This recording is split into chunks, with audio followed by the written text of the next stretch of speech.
Hello, everybody, and welcome back to Odin's Movie Blog. I am the critic who is a cynic. How is everybody doing tonight? So I played with some settings earlier on my webcam, so hopefully it is not as janky as sometimes my camera can be. I think that it looked a little bit better in the videos. I know someone commented on one of my videos saying that it looked like I had a new setup, so hopefully I was able to fix some of the issues I have. My new webcam is coming in tomorrow, so I can't wait to play around with that, and so hopefully I'll have that for the live stream that I'm planning on doing tomorrow. I know that this is late. I know that I did not tweet this out earlier or plan this event in advance, but my wife came back in town and we decided to watch Citizen Kane, which is a film that she has never seen before. It's only my second time seeing it, and so I wanted to make sure I was able to spend time with her. She's still a little sick, and so she is, of course, heading to bed, so hopefully we can get a few people in on this stream because that would be fun. Hopefully the notifications actually going out. We know that YouTube has just been, really crappy lately getting these things out. So let me go ahead and tweet this out. Let's see if we can get some people in here. We are live. We are lice. We are live. Oh, yeah. So how is everybody doing? Again, I don't know how many people we have in the chat right now, but man, today's been crazy. I've been getting some interesting responses for a couple of the videos that I've been making, including a couple of the trailer reactions that I did. I know that some people are not a huge fan of my reaction of the Aquaman trailer, but I'm just going to be honest. I'm not going to pretend. I'm not going to act like, I like something when I don't like it, and that's just how I am. I didn't think the trailer was very good, because as y'all know, I'm a very big stickler when it comes to CGI, and I just did not think the CGI looked that good. Now, is it a trailer? Could they improve things? Sure. But when it comes to, entire CGI set pieces, I think that that's like the biggest problem that DC has had, not just from I think, obviously narrative standpoint, it's been problematic, but I really do think that another big thing, another really big problem that they've had is that they've relied so much on CGI for all of their set pieces, for all of their backgrounds, that it's just too much, and it does not work for me. It just does not work. And then I've been getting attacked for my videos on James Gunn, which I thought was very, interesting. I was not expecting that, but it's been happening nonetheless. So I would love to hear y'all's thoughts on that. I mean, obviously I did a ton of trailer reactions to a bunch of the trailers that came out today. And so, yeah, let me just see if I can get this chat up. We got 3 people in here. That's all right. If we can get up to 10, I'll be happy. Again, I know this is a little late, and I know that this is a little, I did not plan this out in advance, so I'm not, surprised that we're probably not going to get too many people, but if we get anyone in here, I will be good with that. So, see, a couple people like the tweet, so hopefully that means we're going to be getting a couple people from Twitter, and hopefully this notification actually goes out, seeing that some people have struggled with tremendously. Let's see, Elric Hugo, what is up, Elric? How are you doing? Random Game User, hello, Random, how are you doing? Good to see you. Random game user says Aquaman didn't look that great. Thank you. I feel like there's not many people. I put my trailer reaction, and it's like at 8 likes versus like 6 dislikes. And for a long time, the dislikes were more so. So a lot of people do not like my opinion on Aquaman. I have a couple people calling me out as being a DC hater, which is so far from what's true, because if they had seen my channel or seen any of my previous videos, they'll know that when it came to the Shazam trailer, I thought it was nice. I was like, this is a DC film that I can actually support. I'm not impressed with what I'm seeing in the Aquaman. So I agree. See, Hugo says, calling it now, the little girl is a telepathic.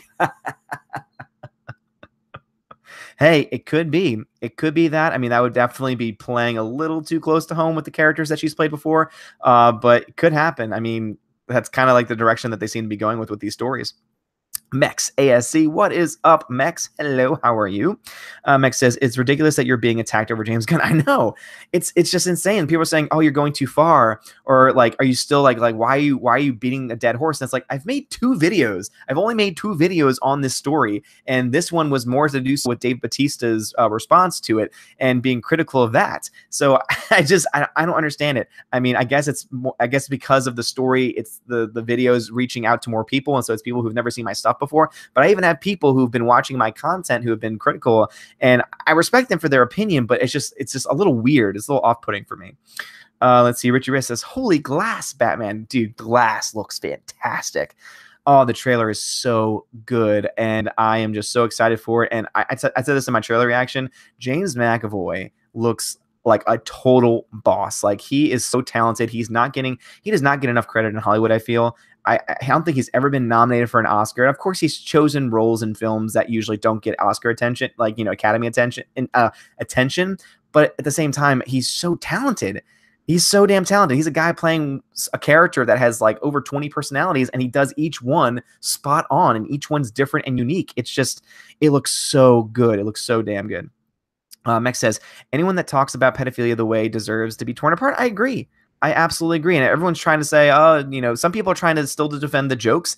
And then there's other people trying to say he lost his job. What more do you want? And it's like, look, I understand that. That's why I'm not talking about that. I'm talking about Dave Bautista's response to it and the people that are defending him and defending his comments, trying to talk about free speech. And again, I understand where they're coming from, but this is not, and I use this example every time because I think it's important.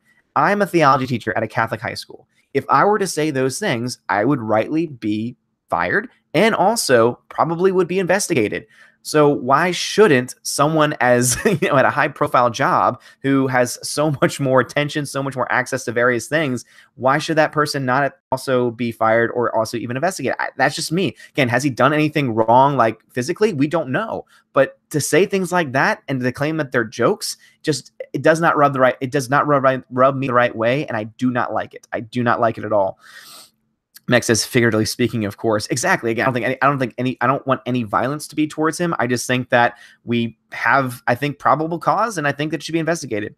Random says, Orville was my fave trailer today. Close second was Godzilla. Godzilla, oh my God. The Godzilla trailer was amazing. And this is someone who, I like the 2014 Godzilla, but I definitely wanted more Godzilla. I thought it was hilarious, but also disappointing. It was one of those things where when I saw the film, I laughed. It's the time when they're building up Godzilla, they're teasing him. And then the first time you see it is on a television screen that someone's watching. And it's just like, to me, it was like really funny, but at the same time, I was like, I really wish I could have seen like full scale Godzilla, but I didn't see the Orville trailer. Again, I haven't seen season 1, or I don't know how many seasons that are into that series now, but I definitely want to check that out though.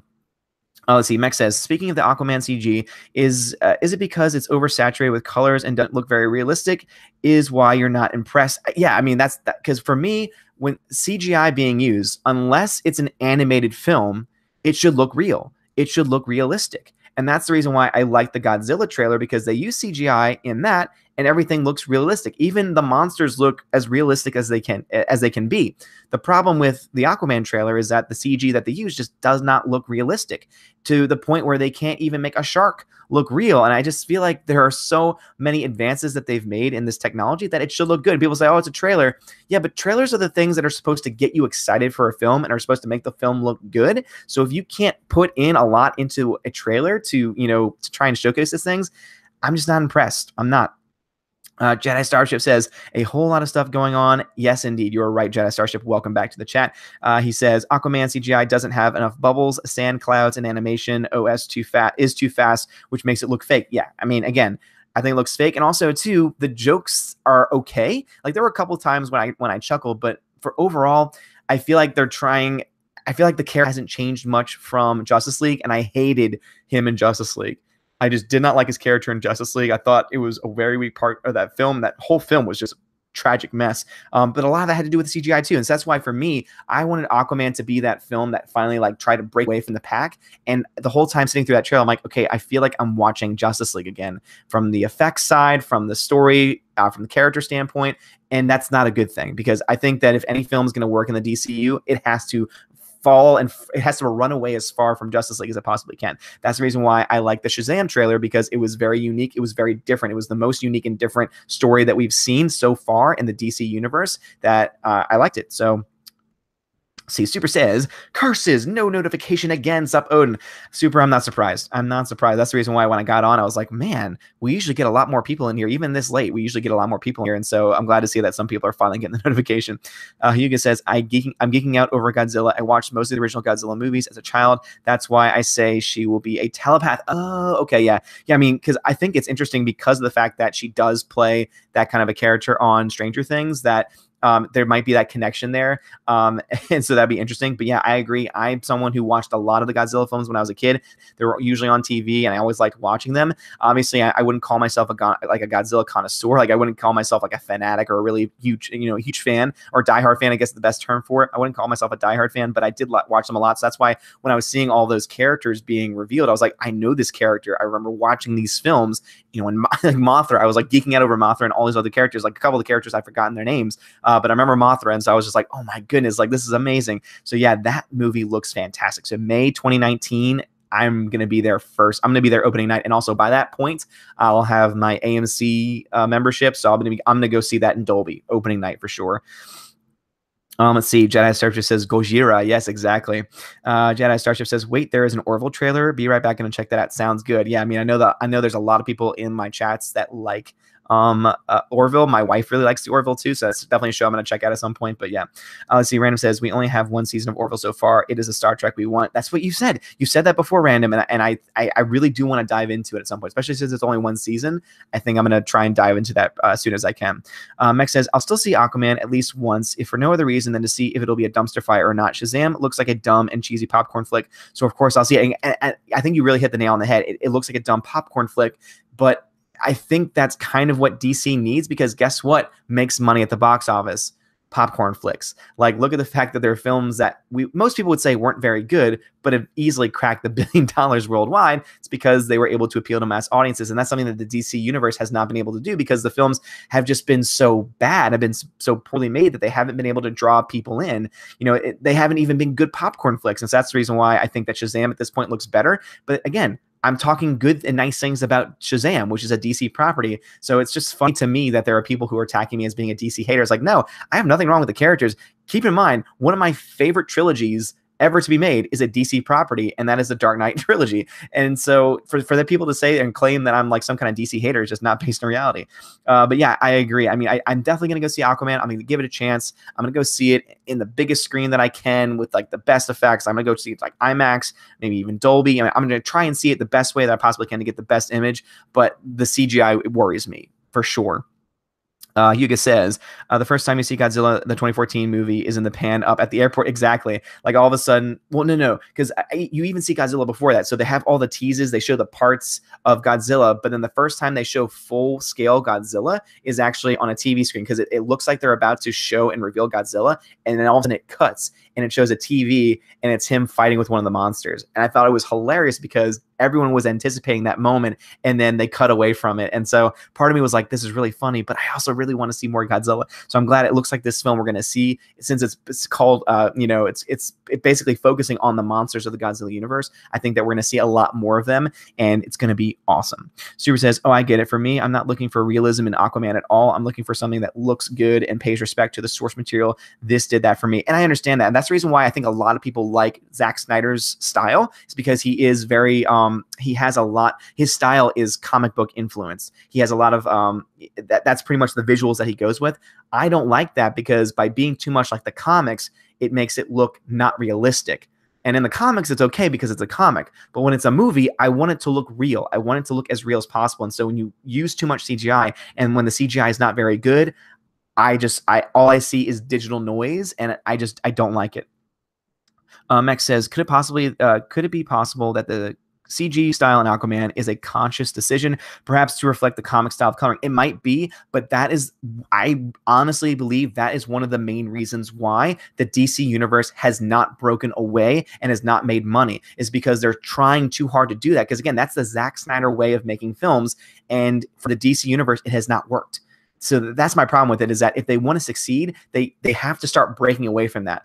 Obviously, I hate to use this as an example, because everyone's like, oh, look, see, there's the evidence. But when you look to Marvel, their CG looks a lot more realistic. Now, have there been some really bad CG Marvel films? Absolutely. I will criticize them. I will call them out on it when they have bad CGI. But at the same time, they are going in it in a much better direction than what DC has. And so I was hoping that, this would be the first time that they would actually try and do something different. But it looks like they're still doing more of the same. And I don't think that's a good decision, especially if the narrative is not stellar, if the narrative does not hold up, if the narrative does not make up for the use of that kind of CGI.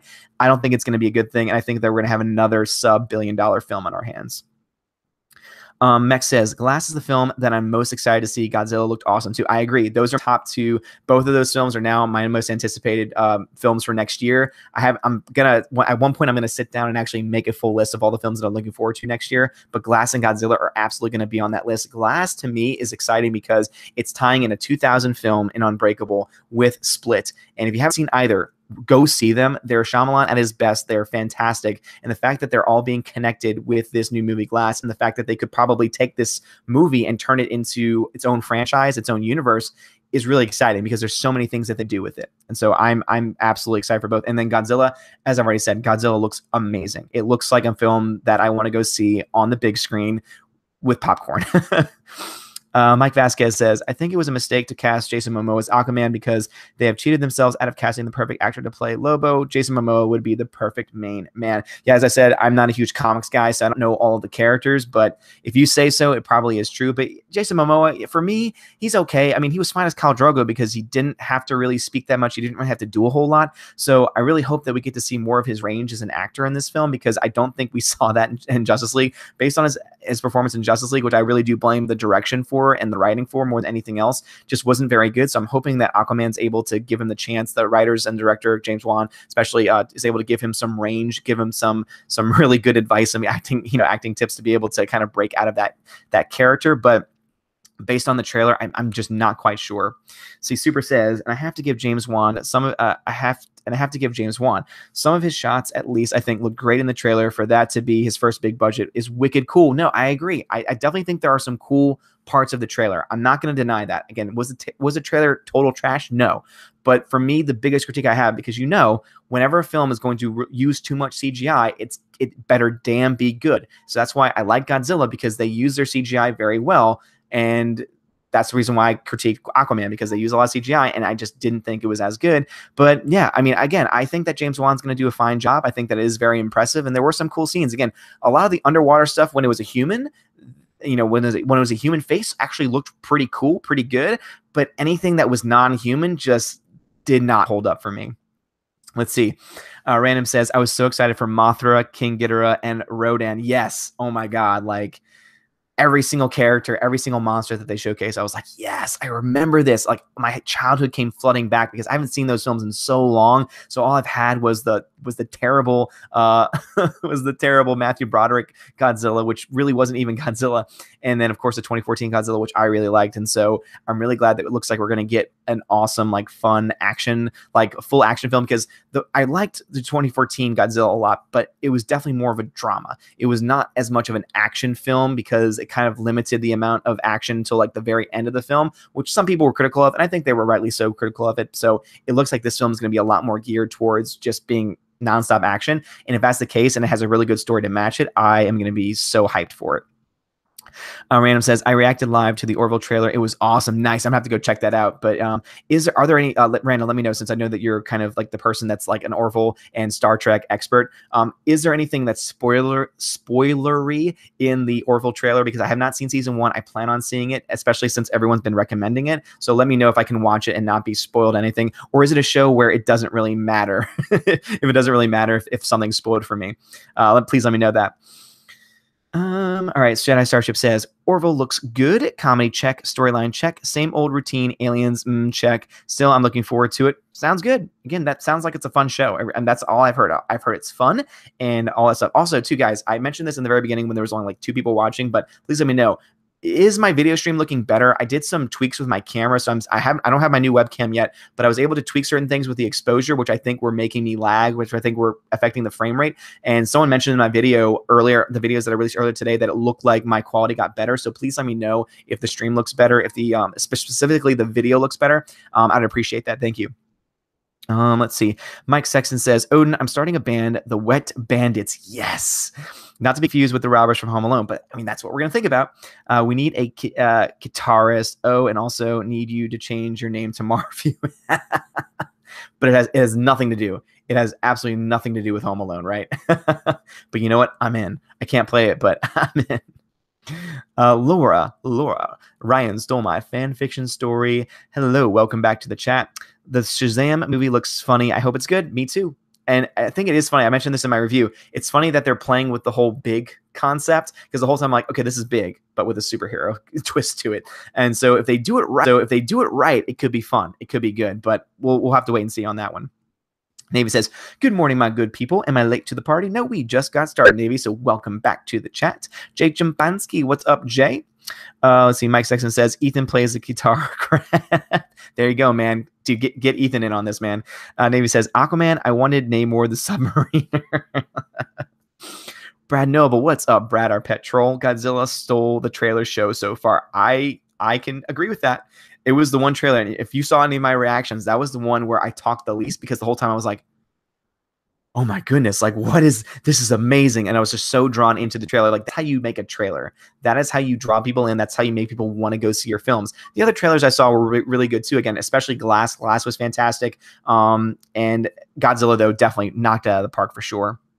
Let's see, Super says, personally don't think DC needs to move away from CGI at all. DC is way more fantastical and makes them different. I mean, I'm not saying that they need to move away from CGI. It's the way they use CGI. That's where I think the change needs to happen, because I think they rely too much on that comic book aspect. And yeah, they might make some hardcore fans happy, but as far as getting general audiences in, like me, where, you know, I'm not a fanboy of either Marvel or DC. I'm a moviegoer. I love movies. Marvel just happens to be making the better films at the moment. But I think one of the ways that they could do that, they could appeal to more people, is if they change their style. I'm not telling them to get away with it completely. I'm just saying that they might need to change it, lighten it up a bit, because whatever they're doing right now, it just looks bad. Like, it just does not look realistic. And that's my definition of bad. And some people might disagree with it, but it's, again, if this is based in the real world and it doesn't look real, I'm sorry, but I can't really explain it any other way than just bad. Navy says, just like Godzilla be a Chinese thing. No. I love Godzilla. I'm so excited for it. Random says, not really. It doesn't really have anything in context. Okay, cool. So I might have to check that out then. Maybe it'll make me want to watch season 1 even more. Super says, the problem is, in my opinion, that they trusted the entire DCU to Snyder, who, in my opinion, uses way too much CGI that doesn't enhance much at all. He's just a weak director, period. I agree. I absolutely agree with you there. I think he is a weak director. And, you know, obviously I feel for him for the family tragedy that he's gone through over the past couple of years. But I agree. I don't think he's a very good director. I don't think he's a very good visionary director. I think that he's made a couple of good films, but even those good films, when I like them, have not aged well over time. 300 being a prime example. I loved 300 when I first saw it, but when I watch it now, I think to myself, ooh, how this does not hold up. It doesn't hold up for me. But yeah, but that's the reason why. You just nailed it on the head. Too much CGI. That's the reason why I'm worried about Aquaman, because I just see CGI noise. And so it looks like they're just continuing on with that vision, and I don't think that's the right way to do it. I mean, I feel like I know that with Aquaman, you have to use CGI, and you have to use a lot of it, especially when you're doing things underwater. But I feel like there could have been such better use of it, and I just feel like we didn't get it. Mex says, your stream is a bit choppy, but at least we can still see the propeller head. Audio is fine, though. Interesting. My stream is choppy. I wonder if I'm having connection issues, but is the video better at all than previous streams? Let me know. Richie Rich says, your frame rates are really low at this end, and you did freeze up once for a couple seconds. Last night's stream looked better. Okay, interesting. See, because like I'm looking at myself in the camera, and it's looking better. Like, it's not looking as choppy. So that's interesting. Maybe it's a connection problem. Mike Sexton says, you're a good man, Marv. Thanks, Mike. Let's see. Jay Shapansky says, sucka. Memers be biting my memes. Oh, nice. Super says, Shazam look a lot better than I was expecting. Surprisingly accurate to the source material. That's what I've been hearing. And I like everyone that's involved with the project. I think they've got some really good casting, and so that's why I'm really excited for it. See, Jared at Cathcart says, Godzilla visually looked awesome. Not sure about the storyline, though. Well, I don't think we got him up. I don't think it revealed a lot of the storyline. I think it let the images speak for itself, and I think that was the good move, the correct move, because with films like that, you don't always want to know everything that the plot has to deal with. You don't really want to know everything that has to do with it, but everything just looked great about that trailer. I mean, it just looks so beautiful. Jared says, again, I personally didn't like the first one either. That's probably part of it. Yeah. I mean, I like the 2014 version, and I understand completely why a lot of people don't like it. And I think a lot of it has to do with the fact that they just didn't have, it was called Godzilla, and Godzilla was barely in it, but I liked it because it was a well-made film. Mex says, which director do you think is worse, Zack Snyder or Michael Bay? Oh man, that's tough, because you have to look at the whole body of work. And so when you look at both of them, I think Michael Bay has made more good films than Zack Snyder has. Just from my own personal opinion. Now, when it comes to the bad films, I think that Michael Bay has made a worse. I think if you took their worst film and compared them, I think Michael Bay's made a worse film, specifically the Transformers films. But I think that when you look at their entire body of work, I think Michael Bay, since especially he has a much larger catalog of films, he has a lot more good films than bad. Specifically, you can talk about The Rock and also The Island. I think both of those are really good films, both Michael Bay films. And so Zack Snyder, though, I can't really think of any films that I would really think of in the same category. We really, to put up to that. I don't think his best film compares to Michael Bay's best film. Jake M says, "What's up, Odin? Just got the notification." Well, at least you got the notification. That's always good. Brandon says, "That's easy, Bay. Really interesting." Let's see. Navy says, "Go Power Rangers." Random says, "You should stream through OBS instead of Hangouts. How do I do that?" Because I know there's a way to get the key set up, but I'm so confused by that. So definitely, if you can hit me up with some information on that, please let me know, because that would be great. So, and I figured that because OBS seems to use smaller file sizes, it seems, I guess it would be I don't think, but would that affect the quality of the video? Like, would it be less choppy, but would it be less like clear? Let me know. Let's see. Brandon says, "The last Bay movie I could stand was Bad Boys." Super says, "Snyder doesn't know how to balance style over substance." You're right. You're absolutely right. And that's the reason why I have a problem with him, because I prefer substance over style. And that's the reason why Michael Bay has also fallen off a lot, because he has made so many films that easily favor style over substance for sure. Backlash Hero, welcome back to the chat. Backlash Hero. Mex says, "Star Wars Dad had a Transformers stream just before yours came on, and boy, was he happy to say that Bay is no longer involved with Transformers." I think a lot of us are happy that that's no longer the case, because I'm actually excited for Bumblebee. I think that Bumblebee might be actually a good film. I think that the other Transformers films that they're going to be working on might actually be good films, because instead of just focusing on effects, which, yeah, they might be great. It's the reason why almost every single Transformers film got nominated for an Oscar for visual effects. You can't deny that the effects were still well done. You can't deny that fact. But you also can't deny the fact that the story sucked and that the movies overall sucked. So I agree with you. Let's see. Navy says, "Just saw the new film by Haim Saban. Can anyone tell me why post-Twilight every single teenage film has to be set in the same northern town?" And then 600-pound Twinkie says, "What's up?" Dude, I did not like the new Power. I thought the new Power Rangers movie sucked, because to me, it was trying to bank on nostalgia, and it just did not live up to it. I was like, no, these aren't the characters that I grew up with. They did not do a great job casting. The story was weak. Some of the stuff they did with the characters was silly too. The only good casting that they had was for Zordon. That was the only good casting that they had. Mex says, "What directors today still value substance over style these days?" I'll give you one name, and I use it all the time, but it's true. Two names, actually. Christopher Nolan is one for sure, but the one, my boy, Denis Villeneuve, Blade Runner 2049, it has style and it has substance. So that's just, again, there are directors today that can do it. Unfortunately, there aren't too many that are, but Denis Villeneuve, and you know what? Dune is going to be the same way. I'm calling it right now. Dune is going to be another amazing film from Denis Villeneuve. Denis Villeneuve. So actually, I said that name on Jeremy's stream, and he corrected me. It is Denis Villeneuve. I don't pronounce it correct every time, but it's Neuve, not Neuve. I don't know why I keep saying it. Maybe it's just my accent. Navy says, "And I miss Bulk and Skull." I know. Like, again, they were banking nostalgia, and then they just ignored, I did my favorite part. I said this when I originally saw it. My favorite part of the new Power Rangers film was when we had the Tommy and Kimberly cameos. Like, those, because the whole time I'm like, yeah, Jason David Frank, you get in there, man. Brownell says, "A good Transformers film." Yeah, the first one was okay, but I don't think there's ever been a good Transformers film. Jared Cathcart says, "I stopped watching Trans after the third one. Probably a good decision." Yes, absolutely a great decision. I stopped watching, I think, after the second film. I think I saw like bits and pieces of 3, and then I don't think I bothered. How many did they make? 4, 5, 6? I don't even remember, because I stopped at 2 and then only saw parts of 3, and I don't think I saw any of the others except for the trailers. Super says 2014 Godzilla, a huge problem with pacing. As a reward, in high school, teachers canceled class, and we all watched it only an hour in, and we were all staring at the clock. No bueno. That is not good at all. That's pretty bad. But yeah, I mean, I can agree with you, but I think that's the reason why a lot of people are critical of it, because it was if you saw the trailer, it was like, oh, this is going to be an action film. Godzilla's going to be wrecking some stuff. He's going to be awesome. He's going to be at the forefront of the film. And then it didn't happen. And then Godzilla's a background character. And as you said, that affects the pacing of the film. Instead, it becomes a slow drama. And that's not what people wanted to go see. And that's not what the film was marketed as. And so I can absolutely understand why a lot of people didn't like it.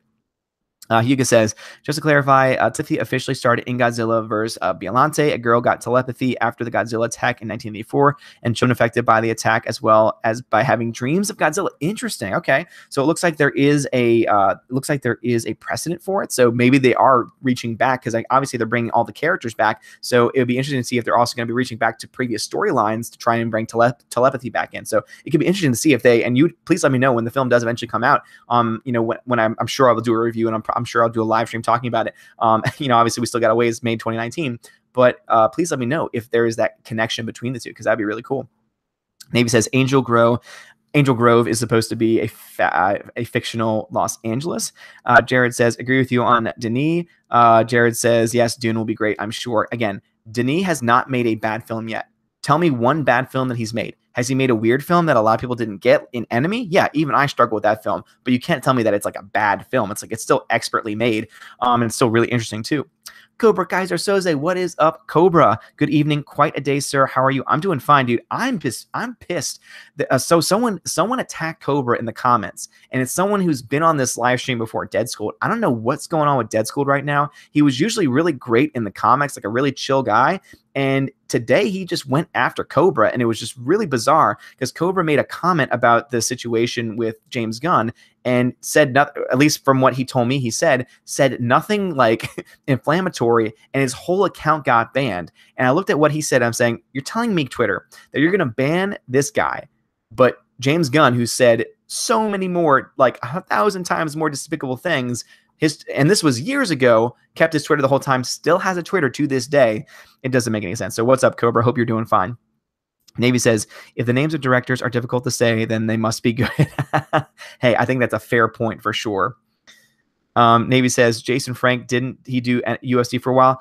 I don't think he ever got a shot at UFC. He's been doing MMA for a very long time. And Jason Frank's big thing is he calls out CM Punk constantly. He wants to fight CM Punk, and he would love to do it in UFC. Unfortunately, that's never going to happen. But yeah, Jason Frank's been into mixed martial arts for a while, and he comes out to the Power Rangers theme song. So that's how much of a badass Jason David Frank is. And also, he does all of the cons. Like, he does all the Comic Cons, and he's just awesome. I follow him on Facebook, and the videos he posts sometimes are hilarious. McKinney90 says, now who really is worse, Zack Snyder, Michael Bay, or Rian Johnson? Rian Johnson. The reason why I would say Rian Johnson is because when you look at his body of work, the only film that I can think of that is really good is Brick, and then the rest of the films just don't really hold up as well, especially Last Jedi. Lila Lane says, wow, no YouTube notification. I'm not surprised. YouTube is really starting to piss me off with some of their nonsense. Jared says, Rian Johnson, not close. Lila says, what a great time to be a DC fan. All the new books sound absolutely amazing. Hey, and Lethal is definitely he's not just our Star Wars canon guy, but he's also a big comic book guy. So it sounds like he's a good big comic book and reading guy. So I trust you when you say that DC is making a lot of new books. I will say this, from what I've heard and from what I've seen, DC is kicking Marvel's ass when it comes to comics. And I am totally willing to give DC that. And I'm not denying that DC doesn't have good content. But I would then say, while DC has the comic book genre, Marvel is kicking DC's ass in films. I think that it's a no contest between the two. I think Marvel films are vastly superior to the DC counterparts, and I really do hope that DC can get its act together and make good films, because I want there to be this competition, because if DC makes a great product and competes with Marvel, that just makes both of them want to be better. But at this point, it's not even close. Like, Marvel would not even think twice about putting a movie opening weekend. I remember when they were putting out, I think it was one of the Captain America films. Originally, there was a DC film, I think it was Batman v Superman, originally had that weekend, and then Marvel, in its boldness, put their film that same weekend, and who balked? it was DC. DC moved it up a month earlier, and then it did terrible at the box office because it wasn't a very good film. And by terrible, I mean it still made a profit, but it didn't hit $1 billion. Let's see. Max says Ruin has no Johnson. Duh. Brando says Brick was good. Everything after is dumpster fire. Yeah, I agree. I mean, there are parts of Looper that I like. There are parts that I think that are really good, but there's definitely other parts that just don't hold up, especially after a second viewing. Let's see. Jared says I didn't mind Looper or Brick, but Last Jedi was a disaster. Yeah, Last Jedi was garbage. Jay Shapansky says artists for millennia wish they had the power of modern day CGI. Cut Aquaman some slack. I think it looks good again, and I respect you for liking it. For me, and I think someone made the comment. I think it was Super made a very good point, saying that the problem is that for me, good CGI is when it looks realistic, especially when it's in a film that's supposed to be based in the real world. It's supposed to be based in reality. Again, they're using human actors. They're using some like practical sets. And for me, then the CGI should be able to interact with that and should be able to boost that. But instead, it looks like they're playing with two different worlds. They're playing with a comic book world, a animated world, and then live action. And I just don't think that works, or at least it doesn't work as well as I think they hope that it would. Jedi Starship says, I stopped watching Transformers after the first one. I saw all of them on cable for free, but I said they won't get any of my money after the first, and boy, was it a right choice. You are damn right. That is an excellent choice, and I'm so glad that I haven't watched anything after 2, because everything that I've heard, my friends actually sat through Dark Side of the Moon, and they are still to this day wondering how they can get that 2.5 hours of their life back. Super says, I just checked because I was curious. The way you say Denis Villeneuve name is correct. Villeneuve. Yeah, it's Villeneuve. Villeneuve. Yeah, I say Villeneuve. I usually said Villeneuve because that's how I read it. But Villeneuve is, I think, how you say it. Neuve is the way that you say it correctly. Lethal says, and really good talent on the new books coming. Have great talent on them. Hey, again, if you say that, Lethal, I know you're telling the truth. And guys, go check out Lethal's channel. He's awesome. Navy says, I've heard that Dune novel should be amazing. I think that in his hands, it will be. Like, obviously, there's been previous Dune films. It's on my list of things to see, but I hear that they don't even come close to touching the source material. I think Denis will probably come closest to doing the source material justice. Legal says Aquaman looks great. Again, I appreciate your opinion on that. I don't think it looks that great for me. Jedi Starship says, stop watching them in theaters. I meant, hey, again, yeah, absolutely. Lethal says, a bit iffy on Shazam. It looks kind of like an MCU film. And I guess that might be why I liked it. I mean, I don't understand why people say, oh, it's like an MCU film. It's like it's like, no, like it's either it's a good film or it's not a good film. Again, I don't care what name's attached to it. For me, Shazam is a better trailer. To me, I'm more interested to go see Shazam because I was entertained by that trailer than by Aquaman, because the whole time I was distracted by the CGI noise. Like that, again, I can't jump on that right now. Jared says James Gunn needs help. Clearly, I would agree. And I think that it's interesting that there are now so many people who are coming out against that. And it's like, look, I'm not saying that I know him. I'm not saying that he's done anything. I mean, I think there are some people on Twitter who are being a little too far, who are calling him certain names, calling him things when there is no physical evidence. But I think that there's something wrong, because either he's done something, which is bad, or he thinks that joking about those things is funny. Either way, there's something wrong. Leo says, James Gunn needs to be investigated. I do. And you know what? If they find nothing, boom, he's vindicated. And if not, though, there might be some good done in the world. Let's see. Jaratusku says, are you going to see Alpha? Because it's a dog movie, probably. Because it's the origins of man's best friend, probably going to see it. But I will say the first trailer had me bothered. Once again, why? Because there was some weird use of CGI. But I'd probably go see it. 600-pound Twinkie says, I can't believe how many people are defending Gunn on Twitter. It pisses me off. Me too. And now I posted this on Twitter recently, where now there's a petition. There's an official petition that has like well over 1,000 signees of people trying to say Disney needs to rehire James Gunn. And then you have like people like Patton Oswalt coming out. You have people like Dave Bautista coming out to defend him. And Jeremy said this in his he posted a video like maybe an hour and a half, 2 hours ago, where he says they have every right to, and they do have every right to do that. But I did this in my video earlier. I don't think it's a good move. I don't think that's smart. And I don't think it's good for everything that's going on. That, again, that's just my own personal take on it, though. Jared says there is no defense to be had. There isn't any. And again, the best defense that he could have given is said he could have easily, I think he could have saved himself in the eyes of a lot of people if he had said, I said something wrong, like not even something wrong. He says, I said some sick things I need some help. There are obviously some things that I need to deal with. So please, think about me, pray for me, etc. And so that way, as I go off to try and improve myself. I think if he had said that, a lot of people would have said, hey, you know what? We still think that what you did was despicable, but at least you're trying to, help yourself. At least you're trying to get help. At least you're trying to, fix things. But some people just don't understand that. I don't know why. Let's see. Humphrey Bear says, RJ wins that prize. You're damn right about that, Humphrey Bear. Jay says, Shazam looks fun. Something comic book movies need. Exactly. And especially the DC universe needs that too. DC films need a fun movie. I'm sorry. Like they need something like that right now. Hugo says, I disagree that Godzilla was barely in the 2014. He appeared on and off back to me when you watch Godzilla vs. Mothra, when Godzilla only shows up in the last 4 minutes of the movie. Yeah, if you see, here's the thing. Like he's not like, if you can easily Google this. How much screen time does Godzilla have in the movie? And I don't even think it comes close to 10 minutes of the film. Maybe it's like 10 to 15 minutes, maybe even 20 tops. But the fact that a movie that's over an hour, like is almost 2-hour film, and he's only in 20 minutes of the film, that's not a very good thing. That's not, at least again, for a lot of people, I can understand why that's not a good thing. I personally like the rest of the film because I like the dramatic aspect of it, but I can absolutely understand why people didn't like it because it didn't have a lot of Godzilla. Navy says, isn't Image Comics the best at the moment? I don't know. Lethal can answer that question. Sith Lord Luke Skywalker says, Odin, what is up, Sith Lord? I see you have a new image for your channel. Guys, go check out Sith Lord on Twitter. He is awesome. Lethal says, when it comes to comics, animation, and video games, DC is miles ahead, but Marvel had live action lockdown. Yep, I absolutely agree. I absolutely agree with that. And I will say DC has better broadcast shows. I think that everything they're doing on the CW is awesome. I think Supergirl is definitely the weakest because they're trying to do so many SJW things with Supergirl that it's affecting the overall content of the show. And they did that at the very beginning of this season. They focused a lot on SJW nonsense. And then when they finally broke away from that, the show started to get a little bit better. But I think DC also is doing by far so much better than Marvel when it comes to broadcast shows. Like Agents of S.H.I.E.L.D., I don't think is a very good show, but the DC shows are doing very well. And yeah, so again, I'm not a DC hater because I love Arrow, I love The Flash, I like Supergirl to an extent, and Legends of Tomorrow is fun too. So, I mean, sorry. Brandon says, them shoulder pads with Zach Levi's head distracts me, but it looks funny. That's the thing. It looks funny. It's entertaining.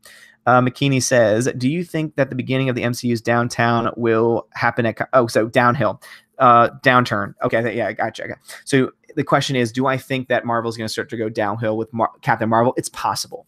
It's very possible because there's now speculation that they might be having problems with the film because they were supposed to release something at Comic-Con. It doesn't look like they're going to do that. Everything looks like it's been delayed a little bit. I covered this in a video where I talked about how Brie Larson has come out very openly and said some really just silly things and things that I just don't agree with, things that I think are just not smart. Like I have a problem with what she said. And I think that it kind of leads to hinting of there might be trying to do some SJW stuff with Captain Marvel, which I really hope they don't do because I think that would be the worst thing for Marvel to do right now. And so it could be, but I do think that if it does go downhill with Marvel, the Avengers 4 is going to pick things back up. Like the Avengers, the second part to Infinity War is going to put them back up for a moment. And then who knows if it's going to slide up after that, but it's possible. I am definitely worried about Captain Marvel more so than any of the other Marvel films that are coming out. But yeah, I mean, it's possible for sure. Let's see. Brad Noble says Shazam kind of reminds me of an 80s kids movie, and that might be good. I agree. I think you're right about that. It definitely reminds me a lot also of that 80s style, and I like that because I like a lot of those 80s action comedies. Navy says, I think the appeal of Transformers was always the big giant robots, not the human characters. So if they have to do more, just cut the humans out. That's a fair point. That is a fair point. Lethal says, and thanks for the shout out, dude. Lethal, you're always in the chat. You're always rocking it. And again, I do watch your videos when I can, and it's always really good content. And again, you're the guy that always gives me really great recommendations for books. So I always appreciate you, man. Brandon says Manta and Aquaman looked great. Navy says, I'd like to see a live action version of the animated robot apocalypse stories. Interesting. I don't know those. Leo says, I mentioned you in the podcast last night. I brought up how you started watching Clone Wars and you just got up to Jar Jar. That's awesome, man. That's awesome. Where is your podcast available on iTunes or Google Play? Let me know. Super says, and also if you want, please like tweet at me or email me so that way I can check it out. So that way I don't forget. DC Super says DC is kicking Marvel's can in the world of comics, but the infection is spreading now, and it sucks. A higher up at DC is letting SJWs in. They gave Aquaman and Wonder Woman away to SJWs. Yeah, I've heard that about mostly about Wonder Woman. I heard that was going on. I'm sad to see that it's also happening with Aquaman too. And yeah, I mean, it really is. Someone asked me that last night. Like, why do you think this is happening? I think it's just because that they're trying to just turn society on its head. And one of the ways that you do that is in these cultural mediums that have a profound impact. You know, people might downplay comics, but no one can deny the impact that comics can have on culture. And I think that might be the reason why they're going after, you know, the stories in the comic arena. Super says it sucks so much.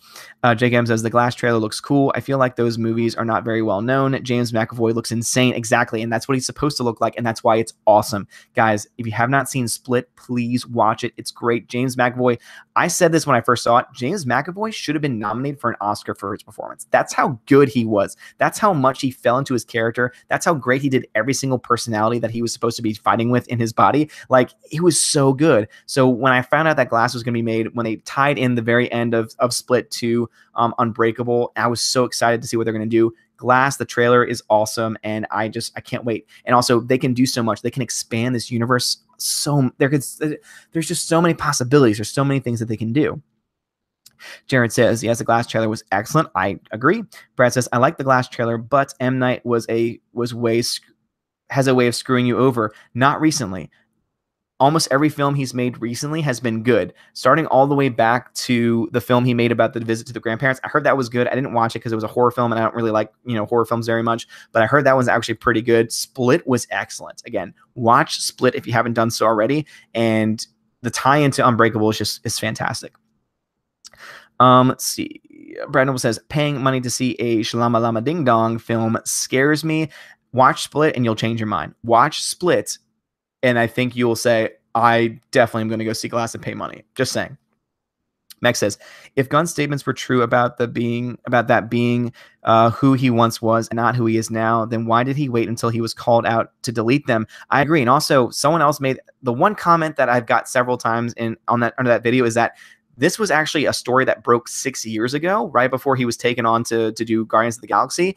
And someone said, like, why didn't people care then? But I think it's because it was kind of just swept under the rug, because they say Disney covered it, but I don't remember the story ever really coming out. Like, no one was ever really talking about that. Of course, that was before I was really diving into movie news nonstop. Of course, I'd watch, I'd look at Slash Film, and I'd check up on, movie news sites and things like that. But that was something that was never really covered. And so I think that was a good point. But even then, the fact that he was already caught on that once and didn't delete them then says a lot about what's going on, and says a lot more about it than I think that he's willing to let on. Jared says, sure, that's fair enough, but I have faith that he can deliver with this movie. And again, I really hope that he can. I really do. Super says, because you got me thinking, maybe Batista defending Gunn because there's a personal connection. Guardians of the Galaxy got him known in film. Still agree, not good. And I said that in my video. I said that I understand why Dave Batista is probably standing up for him, and it's because he was a nobody in Hollywood until Guardians of the Galaxy. The reason why he was in Blade Runner, the reason why he was in a James Bond film, the reason why he's getting these roles is a lot to do with the fact that his character, his name received recognition. He was seen as more than just a wrestler because of being Drax the Destroyer. So I definitely understand why he's doing it. I just don't think it's smart. Like, that was my main point. It's like, I understand why he's doing it. I just don't think it's a very smart idea for him to do it. Jared says Split was fine because of the McAvoy, but they need to step up the story with Glass. I agree. I like the story of Split. I thought it was fun. I really, really liked it a lot. And the performance was just fantastic. Jake M says, I like the story behind Godzilla. It was really interesting, so it made it all right when Godzilla wasn't on screen as much. Again, I agree. I'm just saying I understand why certain people are critical of the film, because a lot of people, general audiences especially, went in expecting to see nonstop Godzilla and didn't get as much Godzilla. So again, I like the film personally. From my perspective, it was a really well-made film, but I also understand why people were not crazy about it, because it's a Godzilla film that doesn't have a whole lot of Godzilla. 600-pound Twinkie says, fill in the blank Mario Kart with a K. Kart with a K. Lethal says, Image Comics is great, but at the moment, the DC story arcs are intense at the moment. Okay, cool. Awesome. Yeah, again, as I said, Lethal is your guy to go to when it comes to comics and books. Super says, just my opinion, but Image Comics is a bloody train wreck. Financially, they do well. They publish Walking Dead and Saga. Okay. Derek James Raven, welcome back to chat. Gotham. I watched Gotham for a little bit and never got into it. I know there's a lot of people who are big fans of Gotham. I just didn't get into it. I hear it got better over time, so I might have to go back to it at some point. But I go back to the CW shows, and I think if Gotham was on the CW, it would be doing much better. That's just my own personal opinion, because I feel like Supergirl was given a new life when it got moved to the CW.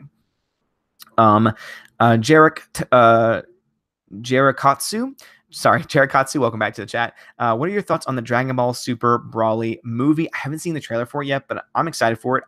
I've seen all the movies that they released in theaters. I'm slowly watching Dragon Ball again, so I'm watching Dragon Ball. My plan is to watch all of Dragon Ball, then all of Dragon Ball Z, and then start Dragon Ball Super, because I've heard nothing but great things about Dragon Ball Super, and I definitely am going to go see the film when it comes out in theaters, Broly for sure, because again, I like Dragon Ball. I watched it when I was a kid, and that's the reason why I can go back and still watch it and still like it. Even Dragon Ball Z with all of its filler, I can still watch it and like it. Navy says, Robert Rodriguez, no disrespect, but I wouldn't let him direct that movie. Okay. Lilo says, the thing with Image that I like is how they are trying really different things. Cool. Hugo says, did you see Kong Skull Island? It is connected to Godzilla 2014. I did see that, and that was the only interesting thing about Kong Skull Island, at least for me. I did not like Kong Skull Island. I don't think it was very good. Story was weak. CGI was okay. It was definitely better than any other iteration of Kong that we've seen. And I would even put that above and it's only because of timing.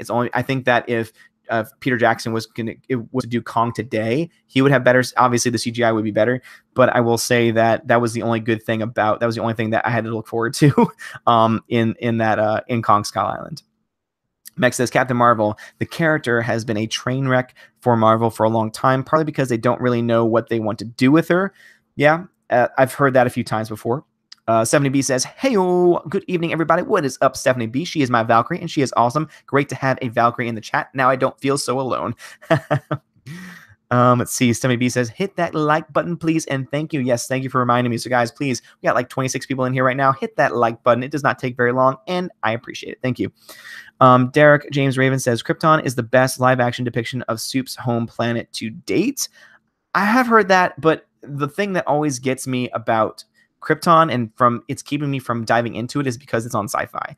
And I'm not saying that all Sci-Fi shows are bad. It's just that Sci-Fi definitely doesn't have a very good track record with certain shows, especially with effects. So that's the reason why I've kind of held off on Krypton. But if you think it's good, I might have to add that to my list.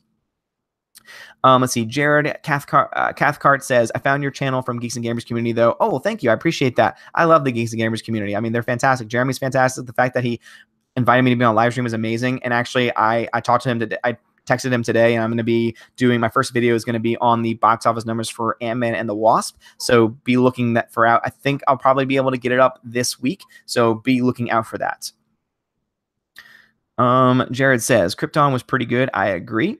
Derek says, DC is also casting a lesbian Batwoman, but from what Lethal has said, because Lethal has said this a lot, Lethal has said that Batwoman has always been lesbian, so I don't think that's very much changing anything. I don't think that's anything really being different, but Lethal's the one that can address that more because he's going to have more knowledge of that. Lethal says, I do my podcast with another YouTube channel. We plan to rotate uploading on each. Okay, so it's a podcast on the YouTube channel. Okay, awesome. Good to hear. Have you thought about uploading it? So I'm sure you know this, Lethal, but if you download a program called Audacity, you can upload the video directly to Audacity and it will turn it into an audio file. And then from there, you can add like an intro, you can add music, things like that. You can play with you can tweak the audio a bit too. And then from there, you can upload it to iTunes, Google Play, and then it can be a legit podcast too. So just a thought. And let me know if you need any help with that, because I am starting the process of transferring some of my podcast episodes to YouTube. So if you need any help, please let me know. I'm sure you might know how to do that already, but I just thought I'd offer. Jared says, best thing I've seen from DC in a while. Good to hear. Lethal says, in regards to a Batwoman being a lesbian, she has always been a lesbian, and it's done extremely well in the comics. See, again, Lethal's our comic books guy, so I trust Lethal when he says those things. Derek says, the Brainiac depiction is very good, and finally, Skull Ship. Derek says, I don't have experience with Batwoman. News to me. Cobra Guys Soze says, Glass is my favorite and most look forward to. Yeah, Glass looks awesome. I cannot wait for Glass. Super says, they gave Wonder Woman to a woman who sells 10K issues a month. She's so bad. She She almost brags about being Islamic. Kind of weird if you ask me. Yeah, that is a bit odd. I mean, again, I don't understand it because it's not about when it comes to that. When it comes to the message, it doesn't matter if it sells. What matters to them is if the message is being put out there, and that's what they're going to realize. It's not sustainable because the people that they're trying to put the message out to don't actually engage with the product usually. Don't buy the comics, don't buy the tickets, don't buy the merchandise. And that's the reason why Star Wars is not doing well, because they're trying to put it into Star Wars. And guess what? The people that they're trying to reach out to don't go see those movies. And so hopefully they're learning the lesson on that one. And hopefully in the comics, they learn it as well. But I'm holding my breath on that. Jared says, Glass is the only one I check out in the theater. I would check out Godzilla. At this point, out of all the trailers, and again, I'm going to see all the films. Obviously, because I love movies, I'm going to go see every single film that I reviewed. But out of them, if I was a general audience member and I didn't, it wasn't those things where I wanted to go see a movie to review it for you guys. Out of the movies that I reviewed, I would go see 2 of them for sure. And that would be Godzilla and Glass. Those would be the 2 that I would go see for sure. Aquaman, again, unless I had to see it, at this point, I wouldn't. I'd skip it. And the same thing for Shazam. But even with Shazam would be like the next on the list that I would go see. Lilo says, wait, Batista is backing Gunn. Yeah, he is. He's saying he does not agree with what happened to Gunn. He is saying that he doesn't think Gunn should have been fired. So yeah, but Batista is back in that train. Jared says Godzilla maybe, but I need to see more of the plot. I agree, but again, that's the reason why I like this trailer is because it doesn't give away the plot. And I think one of the biggest problems with modern day movie trailers is they give away so much. And I hate that. That's one of the biggest problems with DC. Most of their trailers give away the entire plot. That's why Batman v Superman was terrible, not just because the film was bad, but because also people going in who had seen the trailer knew everything that was going to happen. So there was no real excitement to it. 70B says, my sister Valkyrie Tina is taking that off. That's right. I remember her saying that. So hopefully she's resting well. Jedi Starship says, Supergirl has way too many female villains, too many lovey-dovey stuff. Can't watch that. Flash has drama, but not half as much drama as Supergirl. This is kryptonite for me. Again, I can understand that. Supergirl is the hardest show to watch for me because there are some really cool episodes, but there are also some really bad episodes. Again, the beginning of season 3 is hot garbage because it literally focuses on Alex's girlfriend and how they're going to get married and how, we're lesbian and we're et cetera, et cetera. It's like, okay, that why is this being the focus and not Supergirl kicking ass? Like, I didn't like it. I thought it was silly. And luckily they eventually, they ran very, very far away from that storyline. And I think that was a good thing. Navy says, oh, Brad Noble, sorry, I saw that comment. Yep, Batista went heel. He went full on heel. He did a shoot and it was full on heel. Navy says all the people in Guardians became famous except Zoe Saldana, who we already knew. Exactly right. Navy says, when will we get another Super Mario Bros. Film? Remember the original? Actually, to be honest, Super Mario Brothers, the movie, it's bad. Don't get me wrong, it's bad, but it's funny. I find it entertaining personally, but I don't think we're going to get another one of those for a long time. Lethal says Gotham is absolute trash in my opinion. Well, if it's coming from you, Lethal, I take that opinion very seriously. So that's the reason why, again, when I first started watching it, I did not get into it. And that's a downvote from Lethal. And again, Lethal holds a lot of weight for me because he is my comic books and books guy. Cobra says, I wonder how M. Night was able to turn it all around and bring Split to us. Touche for him. I agree. And not only that, Split came out in January. So that film was already set up to fail because everyone knows that any film that comes out in January is usually terrible. And then that film came out, everyone saw it, and then word of mouth spread, and it was like, this is a good film. This actually isn't half bad. And it was a lot of fun. And so that's why I'm really glad that it's essentially getting a sequel.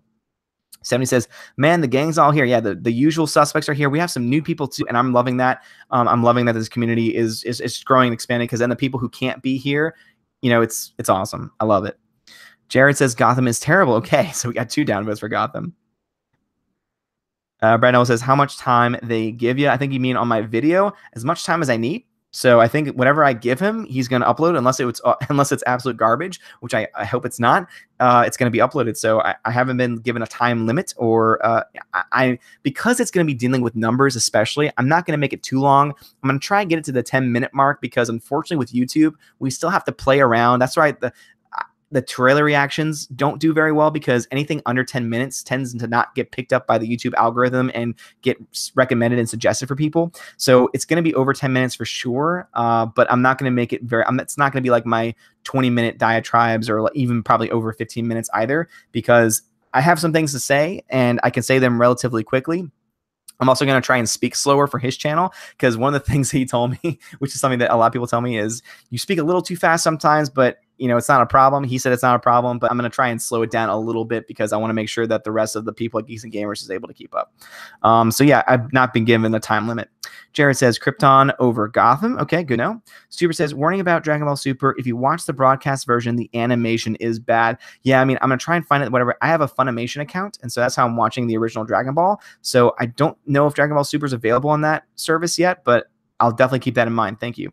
Brad Noble says, Twitter jail is fun. We get tattoos. Really? Brad Noble, are you in Twitter jail too? That's amazing.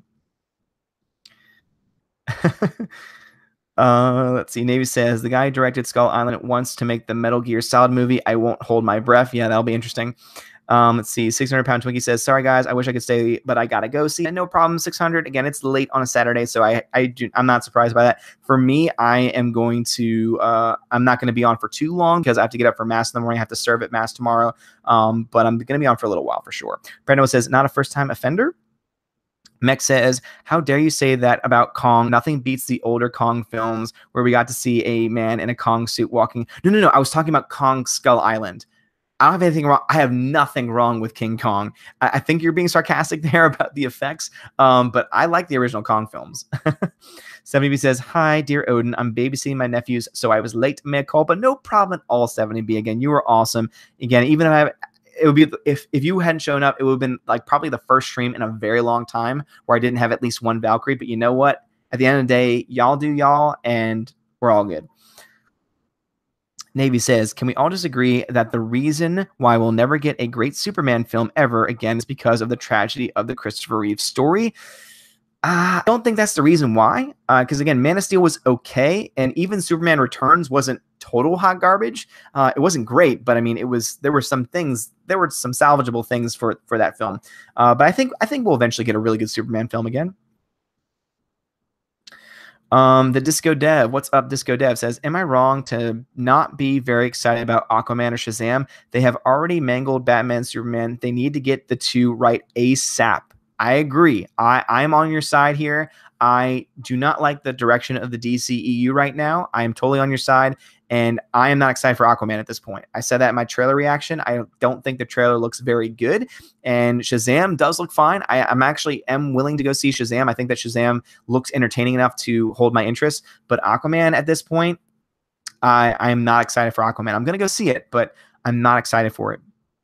Super Anime Gamer says, to show you how much of a mess Captain Marvel is, when you get a sec, Google Miss Marvel Carol Danvers and compare it to the current year Captain Marvel, you won't believe it. Are you talking about like the image? Like the images are different? Let me know. Leo says, okay, thanks for the tip, Odin. I will keep that in mind. Yeah, again, because it's just a way to get even more outreach. I think YouTube is definitely the best platform because I think you get the most outreach. But if you ever want to continue on with your podcast and dedicate more time to it, it might be good to get all of those things set up now, so that way you don't have to worry about it later. So, and there are free ways to get your podcast onto iTunes and Google Play. So again, if you're interested in that at any point, please just let me know and I'll give you some advice. Super says, fun fact, Batwoman started out as Batman's first and only wife when she was created back in the 60s and 70s. Really? So Batwoman was not always a lesbian? Lethal, I want to hear your thoughts on this. Cobra Lethal says, I think I mentioned this before, but I think a lot of people mix up Batwoman and Batgirl. So yeah, so that might be the reason. So I think what you're talking about, Super, is Batgirl, not Batwoman. Because again, Lethal's always I go to because he can always clear these things up. Navy says, usually people don't read comics for religion. That's a private matter. Mech says, this might sound strange, but shouldn't a comic book artist take more pride in brag about their artistic talent over everything else? I agree. Derek says, I thought Batwoman's origin had been different. Batgirl. You're thinking of Batgirl. Yeah, again, you're mixing up Batwoman and Batgirl. They're totally different characters. Let's see. Derek says, I fell asleep during BVS. I could barely stay awake. It was so boring. Vivo says, oh, I see you did a video on Batista. I'll check it out later tonight. Yeah, please do. And yeah, basically it's just all about the fact, it's all about the tweet that he put out in support of him and my thoughts on it and why I think it's dangerous, why I think that it's not a good move for him to do so, because I think, when history looks back on it, it will not look kindly upon Batista. Leo says, someone else, Hound 3000. Hey, good morning, Hound 3000. Welcome back to the chat. Mex says, Leo Lightning is your hug and whisper wisdom into your ear. Yes, he is, for sure. You're absolutely right about that. Navy says, The Usual Suspects, Odin, that's both Bryan Singer and Kevin Spacey. Yeah, yep. That's another good film. I like The Usual Suspects. It's a really great film. Andy, what's up, Andy? What's up, guys? Go check out Andy on Twitter. He is awesome. He's given me a lot of really great stuff to look at on Twitter. Some ridiculous responses. But let's see. He says also Batista proving that actors aren't always the brightest of people. That would not be an incorrect statement. Donald Hudson says, "What's up, Asgardians? Missed you. What's up, Donald Hudson? Welcome back to the chat." Hound 3000 says Gotham is going down, huh? It sounds like it from what people have been saying. Navy says, by the way, guys, do you think that the whole James Gunn thing is similar to the Mel Gibson scandals? Not as much, because I think what James Gunn said is a lot worse than what Mel Gibson said. Not defending what Mel Gibson said, but if you were to put the two side by side, which one has a lot more ramifications or possible ramifications, and which one on paper is just more disgusting and disturbing? I would go towards what James Gunn did.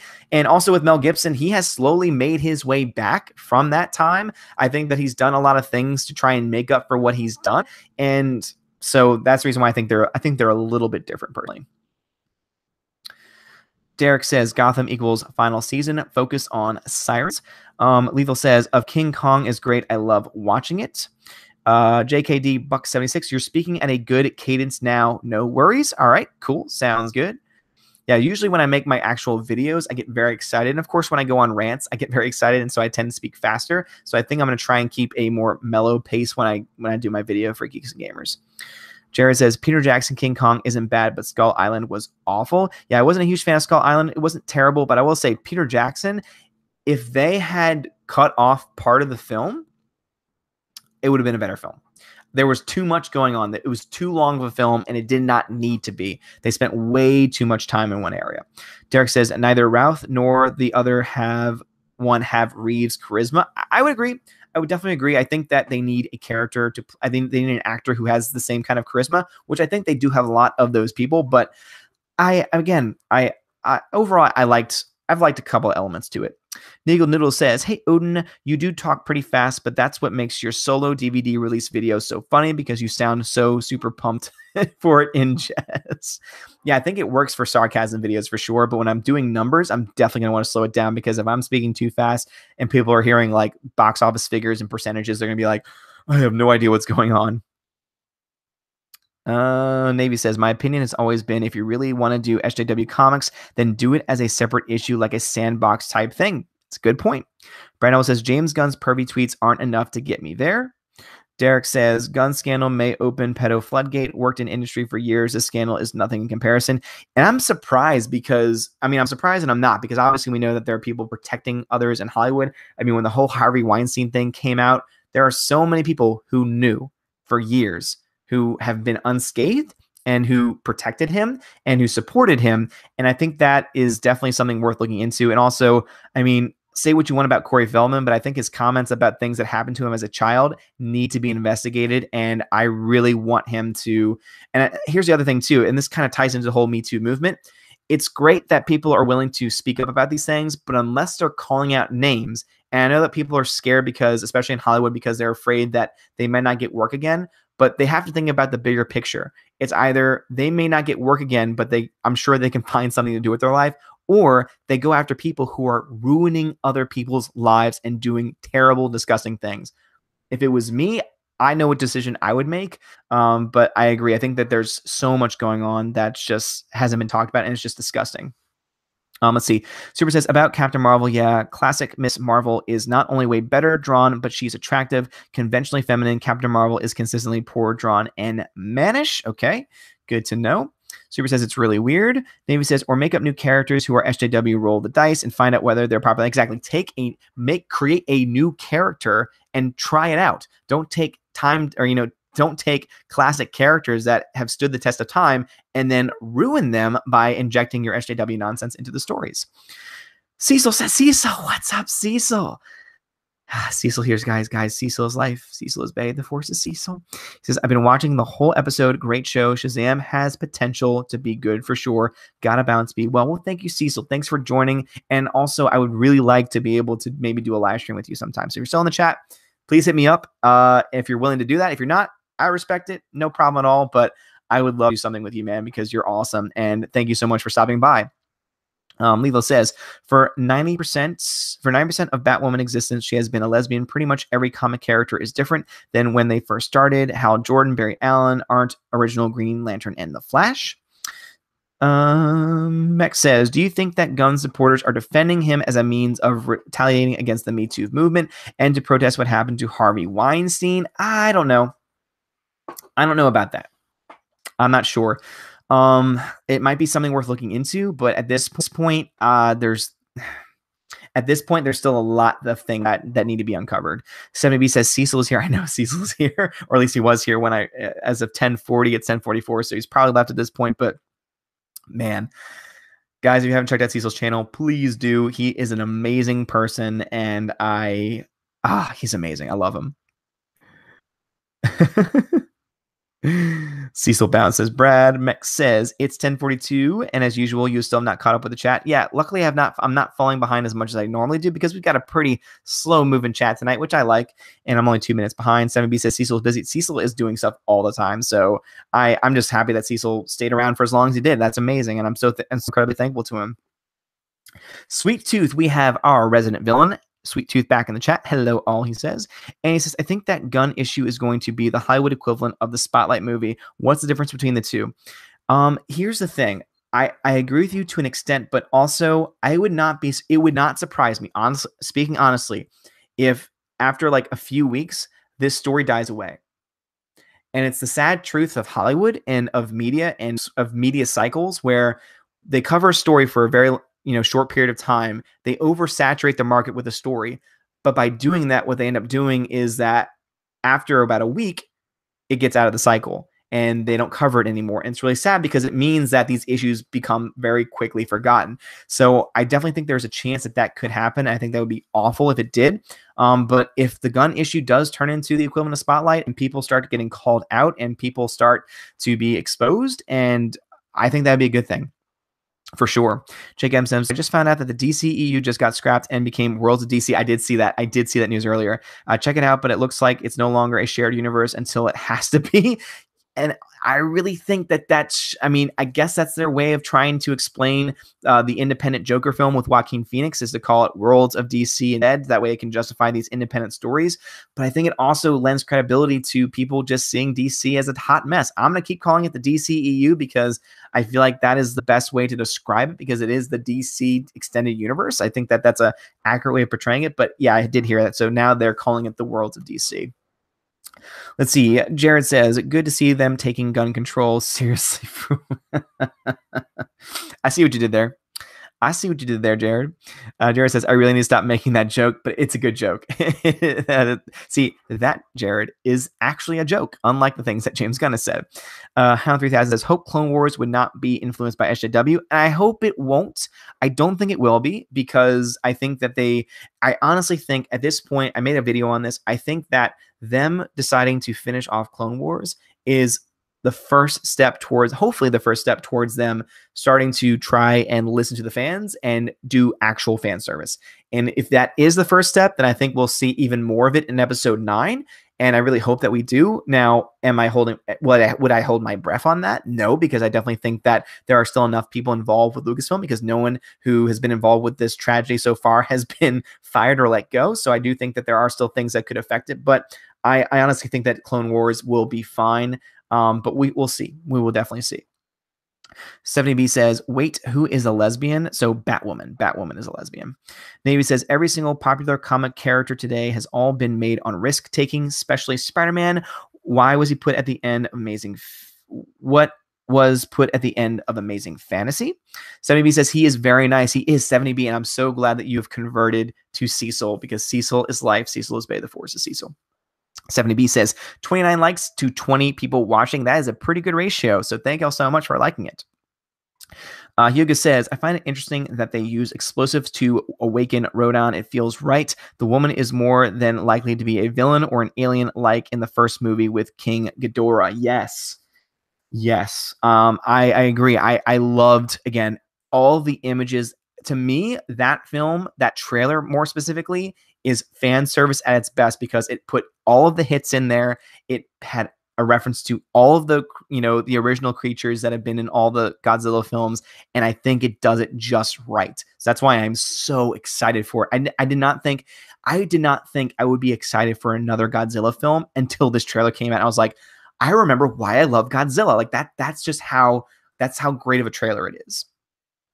Derek James Raven says, Odin, creating new SJW characters would entail creativity. Also, you just described the Star Wars fiasco. Exactly. You were right about that. They're doing the same thing in Star Wars. They're taking old established characters and trying to twist them, especially Lando Calrissian. And that's why I really hope I hope that they don't try and play on that in episode 9. I think that would be a huge mistake.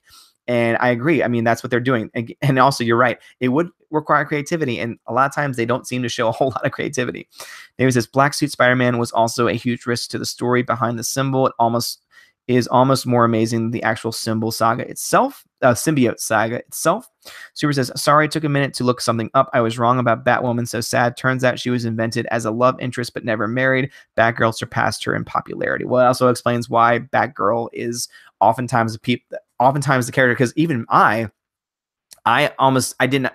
same thing as Lethal pointed out, I did not know that there was a difference between Batwoman and Batgirl. I thought Batgirl eventually became Batwoman, and that's just my ignorance. But also because, as I said before, I'm not a big comics person, so my knowledge of Batman comes from Batman the Animated Series, and the one character that was usually focused on the most was Barbara as Batwoman. So, Batgirl. See, I just did it again. Let's see. Brad says, kind of makes me wonder who is waking up Ghidorah. It's a good question. And he says, YouTubers can be the Boston Globe now. You guys are setting the agenda so Spotlight could happen. I mean, it'd be really cool if that could happen in that way. Obviously, I definitely want people who did something to be the ones that are affected. And this is something that my critics have at least this part right. I don't want this to become a witch hunt where we're hunting down people who did nothing wrong. I don't think that's a good thing. Now, James Gunn's a different situation because he said some truly despicable things that cannot be defended. But I agree with you. I do think that if there are people who are doing bad things and we're able to expose that it's going to be a good thing. So I agree with you there. Leo Lang says, I have faith in Dave Filoni. I do too.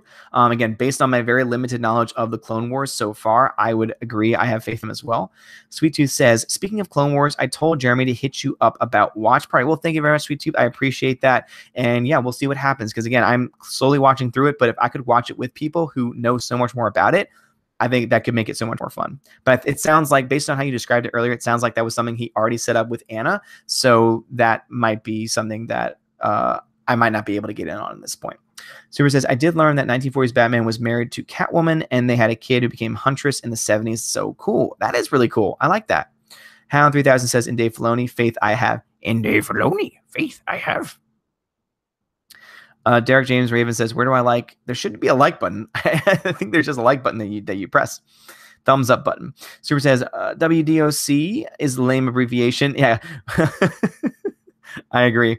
DCEU flows way better. It's still harder to say than MCU for sure. But yeah, WDOC is definitely not easier to say. Lethal says, have you seen Godzilla Planet of Monsters? It's animated, but I'd say it's very enjoyable. I am keen on the sequel. I have not. Is that the one that is on Netflix? Please let me know. Brad Noel says, and not a Muto or a Heisenberg to be seen.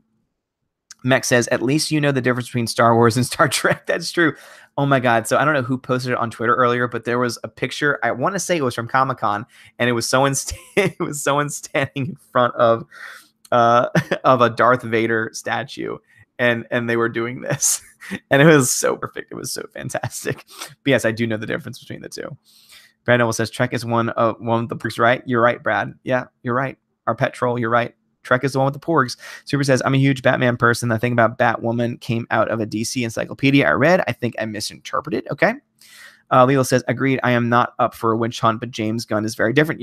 I mean, that is a case where someone should have ramifications. And I've said this several times. There's some people who don't think he should have been fired for his comments and are going after free speech. It's like, no, he has the right to say those things, but things have, words have ramifications. And again, I bring this up. Do you think, ask anyone who is defending James Gunn, do you think I, as a theology teacher at a Catholic high school, if I were to have said those things and my school were to fire me and an investigation were to start, do you think that would be a good decision? I do, because I think that they would be totally justified. Now, with that in mind, then, what makes the case with James Gunn different? Is it because he doesn't work with kids? But he kind of does, because he works on films where kids are present. So what is the difference between the two? That would be my question, to try and see if I could eventually, open them up to seeing why the comments that he made were so disturbing. Lethal says, I'm always up to talk DC and Star Wars with anyone. Dude, that's why I love you always in the chat, Lethal, man. Brad Noble says, Han Kirk shot his phaser first. In the version I have, Han does shoot first, because I have the despecialized edition. That's awesome. Jared says, I could talk about Star Wars all day. Unfortunately, most of it's negative due to the new sequel trilogy. I agree. And that is the reason why I'm so hyped for Clone Wars, because even though I'm only like 10 episodes in, I still see why so many people like it so much. And I'll tell you right now, when I saw not even just the trailer for the show for the new season, but the reaction trailer of the fans who were watching it live, I had chills, because I saw joy, and it showed us that we do love Star Wars, that the fans love Star Wars. We do not want Star Wars to fail. The problem is that we have all of these knuckleheads who have no idea what they're doing, or they do, and they're running this into the ground. They're running Star Wars into the ground, and we hate that, because we want Star Wars to succeed. We want to be excited about Star Wars films. We want to be able to, go see these films opening night, but we're not going to go see the films that they're giving us right now. So I absolutely agree. I think that, unfortunately the talk is negative, but unfortunately that's because we're trying to expose this nonsense so that eventually change arises, so that eventually change does come around. But I agree. It's so upsetting. 70B says, I'm afraid I know nothing about both the DCU or MCU at all, but I never bash anyone's fandoms. Again, when people say that they like the DC universe, when they like the DC films, again, I'm not going to attack them. I'm going to want to engage with them, because I don't understand why they like those films, or I want to know what parts of those films that they like, because to me, there's just too many negatives to be able to justify it personally. But I respect them. I respect anyone that likes those films. And I feel like that's the big difference about this community specifically, is that for the most part, again, people, crazies in my comments aside, on my videos, but almost all of us, we don't agree on everything, but we respect each other and our opinions, and we're willing to go back and forth and engage with each other. So that's the reason why I love this community so much. Leo says, yes, Godzilla Planet of Monsters is on Netflix. Good to know. Yuga says, truth seekers so far in the Monsterverse have all died. Bryan Cranston and John Goodman characters. The one line that gives it away is, I seek the truth, once again going along with the lore. Okay, good to hear. Mr. Peabody, hello everyone. What's up, Mr. Peabody? Welcome back to the chat. Jared says, but at least we get Clone Wars, although I'm skeptical of Disney's involvement with it. I agree. I honestly think, because Dave Filoni is going to be a part of it, that he is going to keep it in the same spirit that the original series was in. And I think Disney realizes that they'd be stupid to do that, to screw it up. So we can only hope. But again, I can understand why there is definitely hesitation. Navy says, have you heard Patrick Stewart's story about the fans who thought he was Dr. Spock from Star Wars? I have not, but that's hilarious. I love when people thought the Jedi fought the Borg.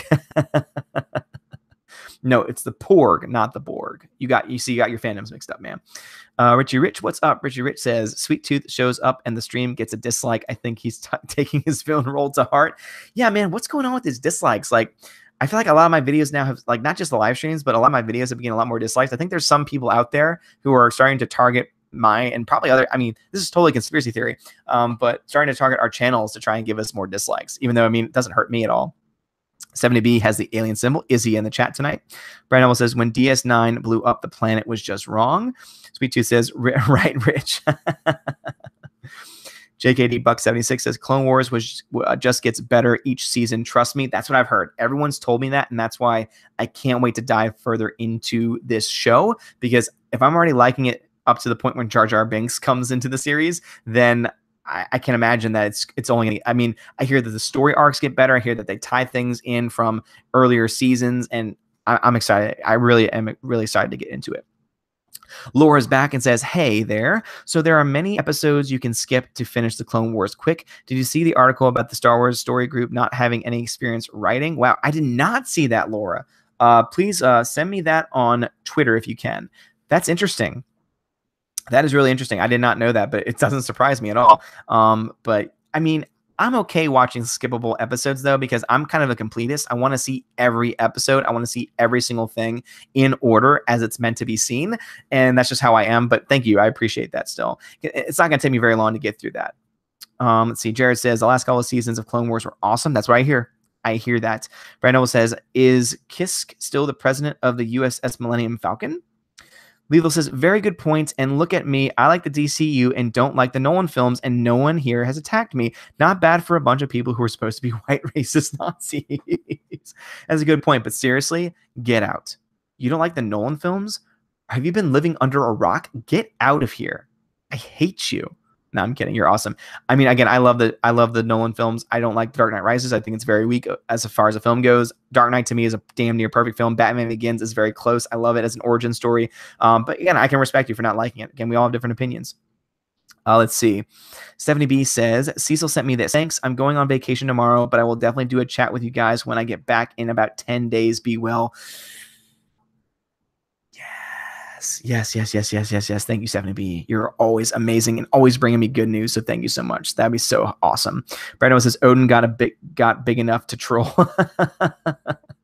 Leo says Odin, if you're getting dislikes, must be doing something right. That's true. That is very true. That's a good point. Hound says, I want to watch Clone Wars again. Hey, it's all on Netflix, man. So it's very easy to watch. JKD Buck 76 says Mark Hamill was the voice of Darth Bane in Clone Wars. I haven't gotten to Darth Bane yet, but I'm excited that Darth Bane is in Clone Wars because I've heard nothing but great things from Mex and from Lethal Lightning about Darth Bane. So that is very exciting. I love Mark Hamill and his voice work. Lila says, please send me that article too. Yes, absolutely. Please do that. Super says, dude, Disney is stupid. Just looked it up. The last episode of Clone Wars was aired in 2014. Disney bought in 15. They should have made it their #1 priority to get it back on the back on CN, Cartoon Network. Yeah, back on Cartoon Network. Okay. Yeah, I mean, I agree. I think that because of the fact that show was the best thing that they had done in Star Wars for a very long time. Again, novels aside, because again, I know Lilo's probably going to say there were some really great novels, and I agree because I'm reading some of those great novels now. But as far as like since the prequels, it was probably I think a lot of people would argue that the Clone Wars show was probably the best thing that they had done with Star Wars in that long of a time. So it is very surprising that they waited almost 4 years, 3 technically when you count for the purchase, to bring it back. Brian Noel says, God, I love when Akbar says, live long and prosper. Let's see. Mr. Prebaya says, hated Jar Jar in the movies, but think he works in the Clone Wars. Granted, only seen season 1 so far. And that might be because he is an animated character brought to life. And so therefore, when he's in an animated series, he works. I think that might be the reason why. I think that might be why it works. But also, too, I think that Jar Jar, because people look back at him with fondness because of just how bad he was in a lot of ways, I think that might be a reason why he works better in that series. Navy says he has been living under a rock.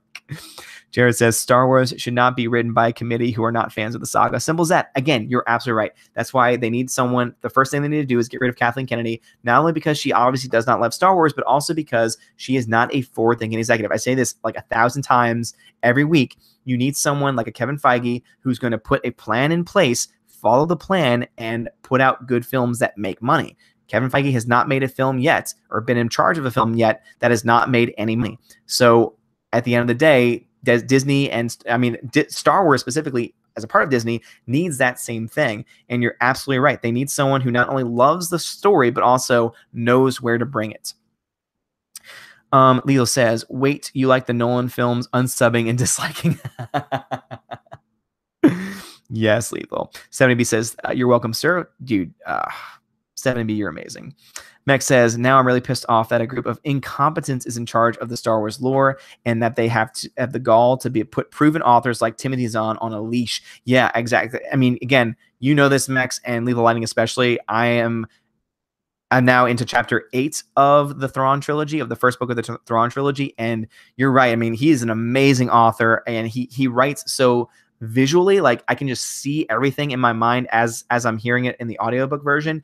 And the fact that they're not bringing those people in to help write these stories, like, to me, here, talk about an idea. And this is someone who has not read as many books as Lethal Lightning or Mex has, but I'm telling you, I think that they would like this idea. Imagine if they were to get someone who's a good producer in charge, who is a Star Wars fan, and for their story were to put in Dave Filoni and Zahn. Let me know what you think about that, because I think those two people as like the leaders of the story group, I think we could get some really awesome stories. Let me know what y'all think about that. PokeFan, PB, welcome to the chat, PokeFan. Clone Wars is epic, better than prequels by far. I would never skip an episode. You never know when one line will pay huge later. Very, very good point. And that's why I do plan to watch every single episode. So thank you for that. Jared says the same reason they fired Lord and Miller for Solo, to make room for social justice wars. I think you're absolutely right about that. Levi says Disney canceled Clone Wars to start Rebels. Okay. And I heard Rebels was not nearly as good from what Jeremy says. Navy says Lord and Miller should just work on the Lego films. They were great at that. I'm going to tell you this right now. I hated the Lego movie. I did not like the Lego movie. I did not think it was funny. I chuckled at a couple of parts. I didn't like it. So when it got snubbed that year, it didn't get like the Lego movie. I did not think it was funny. I chuckled at a couple of parts. I didn't like it. So when it got snubbed that year, it didn't get nominated for Best Animated Feature that year. And when it got snubbed, I laughed because I was so happy. Nothing against Lord and Miller. I just didn't like the movie. Now, what I will say is that Lego Batman is fantastic. I love Lego Batman. All the jokes landed. The animation was done a bit better for me. I did not like the Lego movie. I did not like it. Hugo says, people have said why did they kill off Bryan Cranston in Godzilla? The thing is, in Godzilla, the truth seeker either dies or gets hurt in bed to give exposition. Okay, so you're still bringing back about why this was all established in the previous Godzilla film. So again, I think that's really cool that they did that. And it sounds like if they're going to continue on that same direction with this new Godzilla film, that they could bring some really cool concepts back. Hound 3000 says the only Star Wars novels I got were RC series by Karen Travis. You know, get the Thrawn trilogy, man. Like the 20th anniversary audiobook especially is awesome. 7B says no Lando, so the robots are safe tonight. That's good. Yeah, you don't have to hide your robots tonight because Lando is not in the chat. 7B says use the Force, Harry. Have y'all guys ever seen the video? It's so stupid, but I laugh at it every time. Is Harry, you're a wizard. I'm a what? You're a wizard, Harry. But I'm just Harry. No, just Harry. You are a wizard. It's great.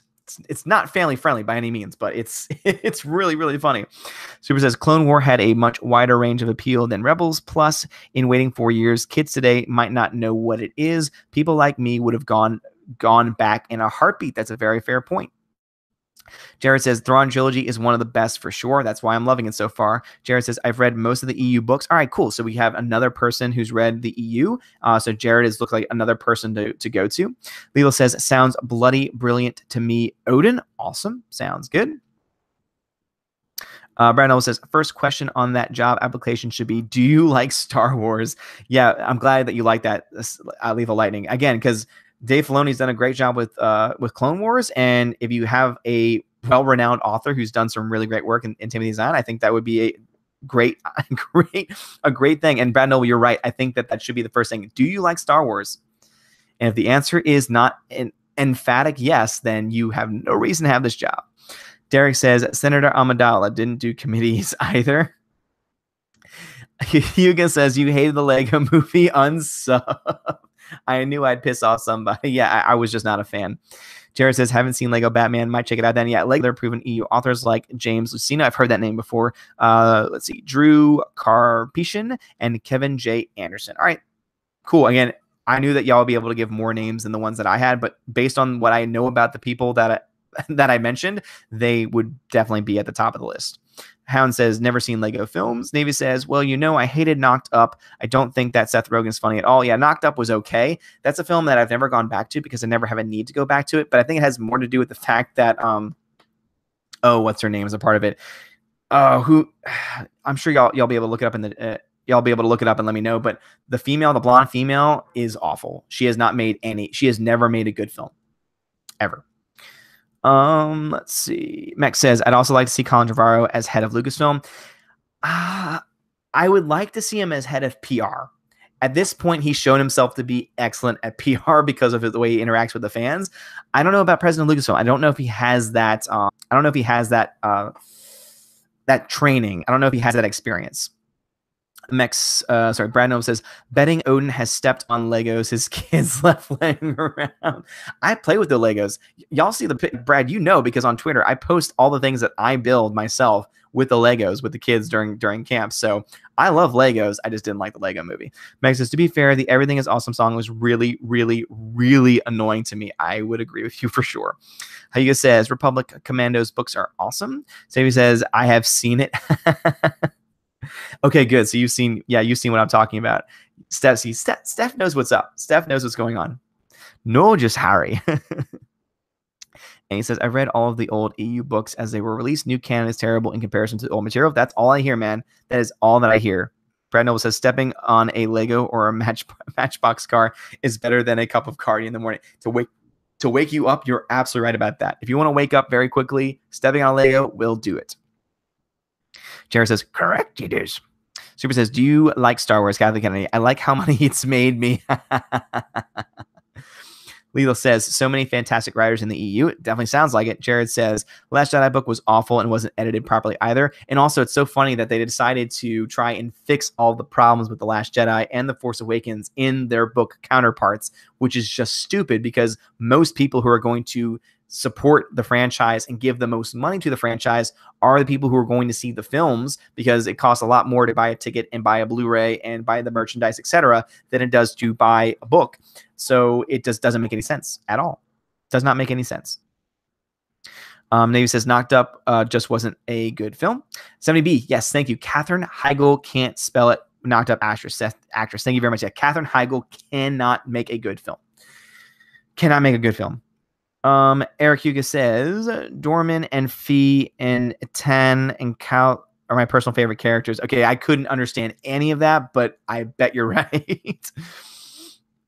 Mex says, I only want to see Trevorrow as president as a middle finger to KK since she fired him. That would be so sweet dose of irony, but I think you're right. Otherwise, you know what? That's a good point.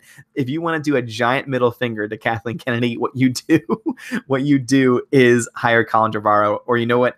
Even better, you choose 3 presidents of Lucasfilm, Colin Trevorrow, Lord and Miller, and then as like a special guest, you hire what's his name, Joshua Trank. Because I don't think Joshua Trank is stable at this point to be able to be in charge of anything. But, Theo says, mind you, there are some good canon Star Wars books. All right. Can't wait to hear those recommendations when I finally finish the ones that I'm watching right now. Pokefan says, Rebels was good, but they were using nostalgia. You were just waiting to see what original characters you would see next. The Clone Wars, you cared more in the characters and the new storylines. All right, cool. Yeah, I mean, that's what I've heard. That's what Jeremy said a lot of times, that Rebels was a lot more for kids, but it was still fun and entertaining, and they did some really cool things with certain characters. And I know that there's like some time jump stuff that's put into it as well, which is something that I kind of hope they use for episode 9, if only to retcon almost all of episode 8. That's the only reason why I'd ever want them to bring that in. Jedi Starship says EU full to retcon almost all of episode 8. That's the only reason why I'd ever want them to bring that in. Jedi Starship says EU forever. I totally agree with you there. Lee Line says, Revenge of the Sith novelization, best novelization I have read. All right, good to know. David says, name me one good film Seth Rogen has done. I like Pineapple Express. I thought Pineapple Express was pretty funny. He's also done a lot of minor roles in good films too. But as far as like a Seth Rogen-led film, I did like Pineapple Express personally. Super says, and I found something hilarious the other day. I was looking around people's filmographies on Wiki and found a movie that was nominated for a Razzie and Saturn in the same category. Wow. I think, again, that's amazing. That says a lot about Saturn. It says a lot about that Saturn Award that for some reason Rian Johnson won for writing The Last Jedi. So yeah, good job, Rian Johnson. You won an award from in a society where a film from that society has been nominated for a Razzie. JKD said Legos. It makes me feel like a kid again. That's the reason why I love them so much. Super says, proof Saturn Awards and Rian Johnson's win is pretty pointless. That's a very good point. Lilo says, good books from canon. Lost Star Wars, Lords of the Sith, Thrawn was good, but kind of slow and not much happened. Hound says, Cal protecting the clones from the cloners from Termination is my favorite part, Elric. Lilo says, when Rebels is good, it's great, but so much filler. Okay, yeah, sounds good. 70B says, buffering. Oh no, I'm sorry. Again, whenever that happens, I don't know. I hope that because random game user 42, who's a really great YouTuber, she recommended, because I know that she uses OBS live streams. I might try that in the future, so hopefully that will alleviate some of the problems that we have, but I hope I'm not buffering anymore. Let's see, Hound 3000 says, darn, need to read those books again to refresh my memory. 70B says, anyone else have a freeze? Lethal says, mine's working fine. All right, so it looks like it's not. All right, a couple people are buffering. I'm sorry, guys. Is the audio still coming through, or is it just my video? Please let me know. Brandon says the good characters in Rebels came from other sources. Okay. Lila says it's working fine. Jedi Starship is buffering. Let's see. Annie says that's a legit point that the Revenge of the Sith novelization is amazing. Derek says, anyone remember non-canon book where Lando, before the droid fetish, was commander of a battle group? It was very technical, very good novels. Sounds fun. Again, I think that Lando is one that we would much rather see than the Pando Lando we got in Solo. That's for damn sure. Somebody says, I'm back, refreshed. Awesome. So it sounds like you just need to refresh, and then the stream should be back. JKD Buck says, Saturn Awards, they need to change their name to another planet. The planet that starts with a U. Are you talking about Uranus? Uranus, right? It's funny because my science teacher in middle school called it Uranus, and I'm not even sure if that's the correct pronunciation. I'm sure that it is. I'm sure that's like the scientific pronunciation for it. But it's funny because the whole time we're thinking of stuff, oh, he just doesn't want to say Uranus. So every time I see it now, I always think Uranus because I think of him. Let's see. Jared says, I use OBS for streaming games. It works pretty smoothly for me. All right, good to know. Yeah, I use OBS for my screen capture, and it works really well. And also the file sizes are just condensed for some reason, and so they upload a lot more quickly. So I might have to play around with OBS streaming. I might have to do like a test stream at some point, probably tomorrow. I might play around with that tomorrow, see if Ram can reach out to me about settings and things of that sort, because I have settings for my screen recording, and I don't know how to make. Is there a way to have different profiles so that I can choose like how the screen is set up, what cameras are being captured, or do I have to change it manually every time? It sounds like you might know how to use OBS, Jared, so please let me know that. Hugo says, if I was given a chance to make a Star Wars movie, I would focus on Star Wars pilots, make a story about a Resh batch of rebel pilots taking on the Empire, simple concept for a movie. JKD says, a video and audio good. Sounds good. Derek says, gave me a thought. I hope Lando kept his hands off of Lobot. Yuck. Yeah, I was making a joke. So I was going to make a video actually dedicated to that. But unfortunately, the actor who played Lobot has passed on. So unfortunately, we will not get to see that Lobot Lando love story that we all want to see in episode 9. Brandon says, Congo, the white gorilla movie with Bruce Campbell in it. Oh, Congo. I forgot Bruce Campbell was in that. Man. I watched Congo a lot. That film scared the crap out of me, man. Jared says, it's not that easy to set up, though. Okay, I gotcha. Navy says, I always wondered what Revenge of the Sith would have been like if Martin Scorsese had directed it with Leonardo DiCaprio as Anakin. That would be really cool. Just for starters, that would be really cool. Let's see. Mech says, Odin, it's not Uranus anymore. It's Eurectum. Mech's digital cookie for you, sir. Love that. Brandon says, and yes, that sounded way better than it was.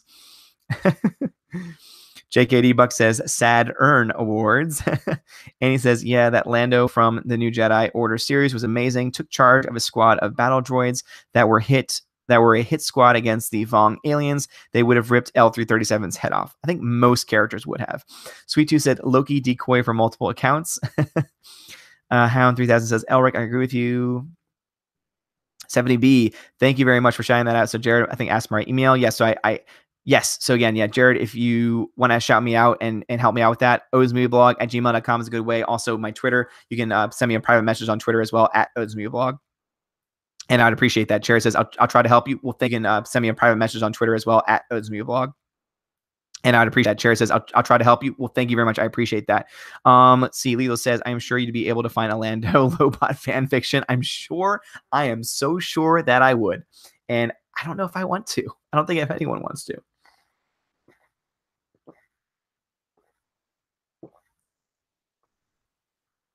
Whew.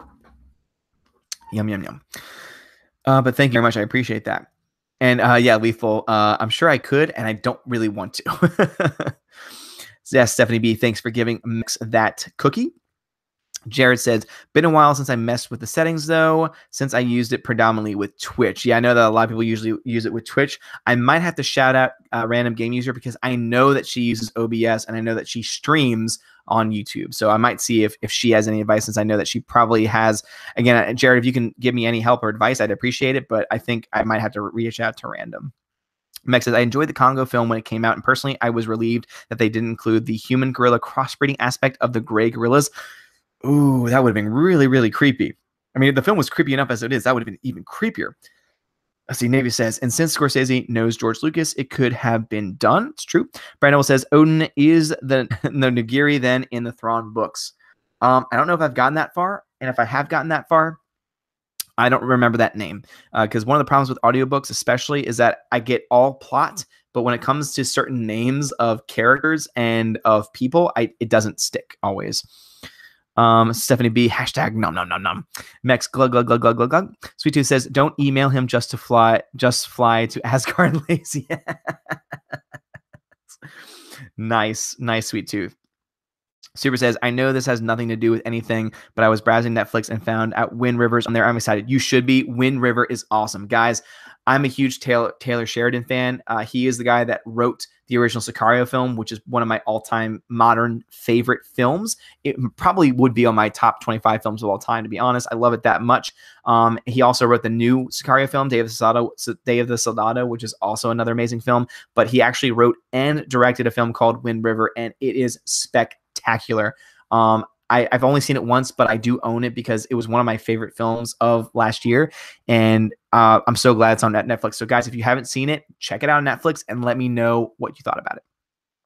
Max says, EVS would be proud. Odin, thank you very much. I try and glug as quietly as I can. Hologram, Nunchuck, hello, happy Saturday. Hello, Hologram. How are you doing? Lilo says, look, everyone helping. Aha, look at everyone helping each other out. Wait, aren't we racist? Yeah, I thought we were all racist and sexist and hateful people. But we're helping each other. This doesn't make sense. This doesn't fit the narrative. PokeFan says, how much money does Disney have to give Billy D. Williams for him to be into droids? Because I'm thinking it's a crap ton. Yeah, you would think that, but then what has Billy D. Williams done lately?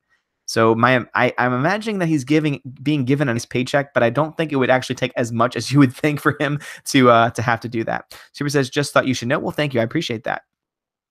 Navy says, by the way, Alien is in the chat. Yes, Alien is creeping, lurking in the shadows. When will he show up? We never know. And that's why we love him. 7B says, Random is powerful. She is awesome. I love her so much. Says, Jedi Starships, I'm not interested in any of the new trilogy books. Hologram says, holla, super anime gamer, entertainer, hacker, what up, dude? We're everywhere. See, JKD says, Stalin wanted to breed humans with apes. Uncle Joe was sick. Oh my God. To this day, there are people that praise Stalin. Navy says, yeah. I don't know why I said it that way. Yeah. Yeah, Spielberg should have directed The Phantom Menace, Zemeckis, Attack of the Clones, and Scorsese. Right? Oh my God, dude. That would have been amazing. That would have been so damn good. Thanks for the emoji for the image entertainment. Jared says Wind River was great. I agree. It was so damn good. Stephanie, thank you for shouting out Random's channel. Go check her channel out. She is awesome. Go give her a sub. Jared says one of the best movies of 2017. One of my favorite films of 2017. I think it got him to my top 15 list of last year. Hologram says toasters apparently. Meg says everyone pays too much attention to the narrative. If you're not enjoying a story, walk out of the theater or put the book down. I agree. Makita, what's up, Makita? Welcome back to chat. I fear Clone Wars under Disney Lucasfilm will justify The Force Awakens and The Last Jedi. We might see clone pilots through hyperspace kamikaze style. I don't think they will. I really don't. I trust Dave Filoni, and I know there are people who know Clone Wars a lot better than I do, who know Rebels a lot better than I do, who know Dave Filoni a hell of a lot better than I do, who trust him and trust what he's going to do with Clone Wars. So if they trust him and I trust them, I trust that it's going to be okay. Is there still a risk? Yes. Is it possible? Yes, but I think that we're okay at the moment. I think we're okay, unless we get news to the contrary. I think that we're okay for the moment. Super says, don't know a ton about him. Did Billy D. Williams even do much work before Star Wars? Again, that's a really, really good question. Lethal says, almost we are kind of like a community of diverse people who just want to talk Star Wars films and other fun things. I know, right? Who would have thought that Asgard? Who would have thought that Asgard is a place of love and community and diversity? Who would have thought? I thought I was a Nazi or something. I thought all of us were Nazis here. I thought this was a Nazi sympathizer collection, but apparently not. Apparently we're just all a bunch of cool, chill people, real people who are sharing real stories and real love of fandom and Star Wars and movies and everything. Who would have thought, man? Andy, Wind River was amazing and beautiful. Yes, it was. It was so damn good. Brandon says, Billy D has climbed mountains, banged hookers, and drank a lot of Colt 45. Navy says, in fact, Lucas did approach them, but they all declined. Really? I did not know that. Wow. Hound 3000 says, there's no face hugger here, right? I really hope not. Poke fan says, spoiler alert, didn't Billy D do the voice for Lando in Rebels? Oh, if he did, that's awesome. JKD says, Shatner would have done a better job than Ryan did The Last Jedi. Yeah, I said it. You know what? I don't think you're wrong, because I think at the end of the day, at least the fans would not have hated. No, I scratch that, reverse it. At least Shatner would not have taken a story that was put up by The Force Awakens and said, you know what, just screw that, man. I'm just going to make my own independent film that's going to stand by itself, even though it's going to screw any film that comes after or before me. At least Shatner wouldn't have done that. Derek says, found it. Lando was in Black Fleet Crisis 3 book series. JKD says, Lucas filth. I've seen that trending on Twitter a lot. Lethal says, there are so many moments in the Clone Wars show where hyperspace ramming would have been so convenient. That's the reason why I don't think they're going to bring that in. And also, I think that was a one-time thing, because I think they realized just how much, I think they realized after the fact how problematic that is. So I don't think we're ever going to see that again. Jedi Starship says, Alien versus Xenomorph fight. Sneak attack, face hugger, chest buster pops out, fatality. And he says, Billy D is not dong lover, to the tune of Billie Jean. Billy D is not dong lover. Brandon, a monkey with a crayon would have done better than Ryan. That's so true. Hologram says, anyone excited about M. Night's Glass? Looks good. We talked about that earlier. It looks so... That's so true. Hologram says, anyone excited about M. Night's Glass? Looks good. We talked about that earlier. It looks so damn good. I am so hyped for that film. Sweet Dude says, wait, this isn't a Nazi rally? Let's say, where's Alex Jones when we need him, man? Sammy B says, no bad guys here, no bad girls here. Nope. Not allowed. Derek says, Billy D. Williams was known for Lady Sings the Blues nomination for acting. Leo says, wait, we aren't Nazis unsubbing. I love y'all so much. Y'all are amazing. Super says, Billy D. Williams' name is literally William Williams. That's a good point. Navy says, oh yes, Spielberg, Zemeckis, and Ron Howard were all asked but declined. Interesting. And yet Ron Howard will say yes to direct Solo.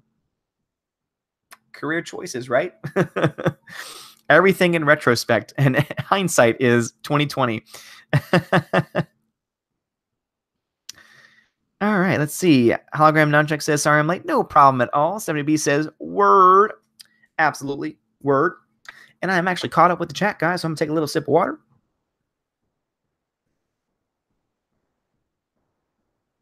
Mex, they call me Mr. Glass. Oh my goodness. Again, it looks so damn good. I'm so excited for that film. And again, if you have not seen Split or even Unbreakable yet, do yourself a favor and do that. In fact, don't worry about any of his other films. How about you do this? Watch Unbreakable. Came out in 2000. Really, really great film. Watch Unbreakable. Then immediately after, watch Split, because they tie in together. And then get super hyped and watch the trailer for Glass, because then you'll realize, oh, this is going to be awesome, because it is. Brandon says, where is the chat where we make the frickin' frogs gay? Hologram, cue dramatic villain music. Navy says, have you ever heard of the film Surfer Nazis Must Die? No, but that sounds like an amazing guilty pleasure film. 70B says, some woman on Twitter called EVS a see you next Tuesday. What's that mean? What's a see you next Tuesday? What's a see you next Tuesday? Is that you trying to not say a bad word? I might not be getting the reference, but I really want to use that expression now. Check Kitty says, I wonder how much they paid Ron Howard. Seriously, they must have paid a lot, which again raises the question: how much did Solo actually cost? This is one of the things. So if you didn't know, I got into a Twitter debate with John Kazan, who was the writer of Star Wars, of Solo Star Wars story. So he actually reached out to me after I posted my video with my sarcastic video on the Solo Blu-ray, and for 2 days, he went back and forth with me. And towards the end, he started to claim that he had insider numbers that said that my numbers for how much it costs and how much it's going to make were inaccurate. But then he wouldn't give me numbers, and then he wouldn't give me sources. And so he kind of was just saying, I'm right because I'm right. And that doesn't work for me. Someone who always, remains grounded in facts and figures. But it is interesting because we don't know how much that movie cost, especially after Ron Howard got brought on. But I can tell you right now, it cost a hell of a lot of money, and they didn't make it back, and they're going to lose at least $200 million at the box office. Mr. Peabody says, here's your roast porg. Did you want fries with that? Leo says, Rebel briefing on Yavin 4. Right, so many people died to get us to the Death Star plans, and we have found a weakness, but we are just going to light speed through that bit. Somebody says, caught us. Navy says, there's a great trailer for it on the tube. Jared says, sent you a link. Odin, awesome. I'm going to check that out in a second. So thank you so much for that. Or actually, what I do is at the end of every stream, as I'm going to bed, I put my headphones on and I watch any videos that you send, and I try to respond to y'all about my thoughts on it. So thank you so much. I appreciate it. Again, I watch and read every single thing that I'm sent. It might take me a while sometimes, especially if it's like a longer email, but I always read everything. Hologram says, end of Split equals great surprise. Yes, it was so awesome. I loved it. Super says, a word that rhymes with punt, Odin. See you next. Oh, okay. See you next Tuesday. Okay, gotcha. I have it. Thank you for explaining it to me. Yes. So you're talking about. So the word that you're talking about is blunt, right? I think that EVS is very blunt. I would agree with that. Medium says, spell it out. I got it. Oh God, now we have people actually spelling out the word. Jared, I used a different guide. But that was specifically for Twitch. Okay, gotcha. Thank you. Okay, great. Thank you so much for that. 70B says, see you and plus AT. I like see you next Tuesday, though. I'm going to use that from now on. You know what Kathleen Kennedy is? She's a see you next Tuesday. Because you get the point across, but it's so much nicer than the actual word. Like, there's not many words. Like, I censor myself on my channel, but when I use language into everyday, there are certain words that I don't have a problem saying. That's the one word that I don't always say because it sounds wrong to me. I don't know what it is. Like, it just sounds wrong. But I love see you next Tuesday. That's fantastic. Sweet Tooth says she works at a Mexican restaurant with Taco Tuesday. Derek James Raven says Star Wars Episode 9, gay force frogs. Brad L says bad word, Odin, bad word. Gotcha. Super says, let's see. Where does anybody get off calling good old Uncle Sunbeam that filthy word? Yeah, I mean, that's just like, but you know what? I bet EVS took it in stride and took that as a badge of honor. Hologram says, I'm right. Just ask me, Kazan. Exactly. That's what he said. He said that my numbers are right because I have the inside scoop, but I'm not going to share with you what those numbers are or what the sources are or give you any outside source that could back up my claims. Let's see. Brad Noel says, at Engine, all frogs are gay. Starship says, it's late, but I could use a nice cheeseburger with tall root beer. Dude, a cheeseburger sounds so good right now. Mex says Star Wars Episode 7, The Force Awakens, Star Wars Episode 8, The Last Jedi, Star Wars Episode 9, From a Nightmare. Yes. Oh my God. If it's from a nightmare or if there's any reference to them retconning 9 or retconning 8, I think a lot more people are going to be more keen to check it out. Navy says, when will they ever explore black holes in Star Wars? I mean, other than the plot holes in The Last Jedi. And he says, Odin, I DM'd you the screenshots of that chick that attacked EVS. She's a former co-host on the Making Star Wars Network, former co-host with Amanda, you can't say female Ward, MSW showing true colors. Damn. Yeah, I mean, Wow. And also, guys, Andy is amazing. Go check him out on Twitter. He's been sending me so much stuff. And I'm planning on using some of the stuff that you sent me to make a video on, specifically the stuff that you sent me earlier today, I believe it was you sent me. So thank you so much. I'm going to give you a shout again because Andy is awesome. So please go check him out on Twitter because he's awesome. 70B says, it's very dainty. It is a very, very dainty expression. I love it. And Hound is right. Definitely a nice use of words. Lilo says, the C word and the F word are the most basic words here. We tend to swear a lot. Well, thanks for letting me know that. I mean, the F word is very common where I am too. But the C word, to me, that's like you save that word where I'm from. Like in Louisiana, you save that word for someone who is really bad and really evil. Lilo says, but they say those with foul mouths don't lie much. True. Super says, probably when an SJW insults you, it means you've won the debate. Yeah, sounds about right for sure. Hologram, that sounds so good. I know. And he says, I love that Odin didn't know what see you next Tuesday meant. He's a gentleman. Yeah. I mean, again, I know the word that you were talking about, but I've never heard that expression before. I love that expression. Medium says, EVS is more of a bastard than a see you next Tuesday. Brandon says, drop the C word to a girl in the States and get ready. Yeah, dude, if you do that, get ready to be attacked. Like you cannot do that in the United States. You know, especially with the direction that the United States is going in today's world. If you say that, get ready to be crucified. So that's why you only ever say it in the privacy of your home, and you save it for moments when you know that you actually want to take the risk of possibly pissing somebody off. But a see you next Tuesday, that on the other hand is fantastic. JKD says, well, when people resort to name calling, they've lost. That's why we stick to facts. I agree. And that's the reason why in any conversation I have, even though sometimes I might get snarky, I might get sarcastic, I will never go straight to name calling. You know, the only time I ever do that is when someone, like, there's been a couple times in the comments where someone has just gone into attack mode and has not tried to engage with me. That's when I will go after them. But very rarely do I even do that. JKD says, well, when people, yeah, okay, got that one. Andy, trust me, I'm John Kasdan. Exactly. Trust me. I'm the guy that wrote I'm the guy that wrote the only Star Wars film to ever lose money. Trust me.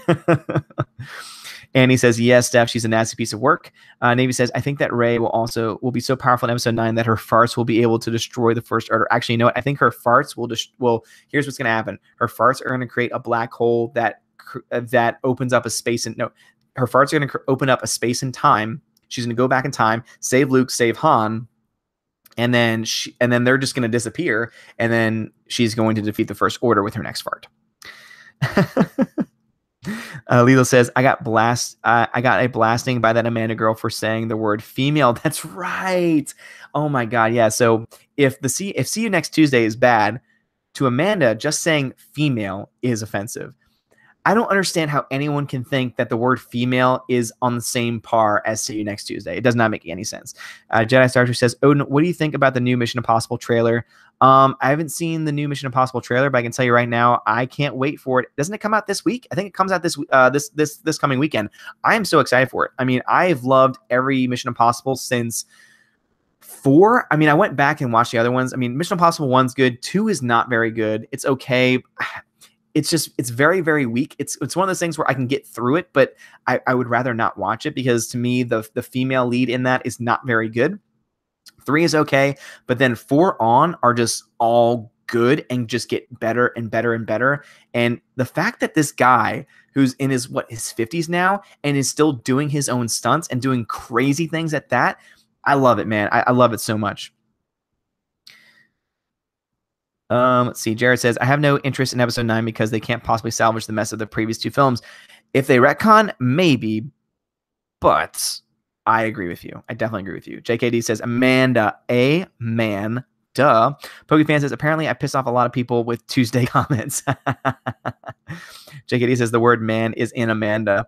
Let's see. Brandon says, C word dropping is a record skip moment. Lila Lang says, turns out I've been insulting every woman in my life, and I've been a sexist my whole life. Whoops, sorry. Hashtag sorry, hashtag not sorry. Hashtag no regrets. 70B says female. So I want you to just like go on her Twitter and just say like, so why do you not like female, or just put female and see if she just instantly blocks you. Holograph says white doves. Oh God, yeah, the white doves. Jared says, one is my favorite. I do like one a lot. Hound says, if female is offensive, male? It's a good question. Is male is offensive? And if it's not as offensive as female, then doesn't that make her a sexist? Doesn't that make her a sexist? Brad says, dude, I've been yelled at for holding doors. Yeah, exactly right. Brad, you're absolutely right about that. Yeah, we're living in a world now where just chivalry itself is seen as sexist and misogynistic, and it's just like, no, it's not. It's polite. It's being polite.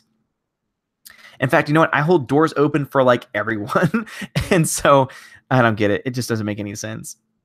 Hound37 says, seen Jackie Chan. I like Jackie Chan. Super says, not just farts, but burps too, because who needs public decency and courtesy?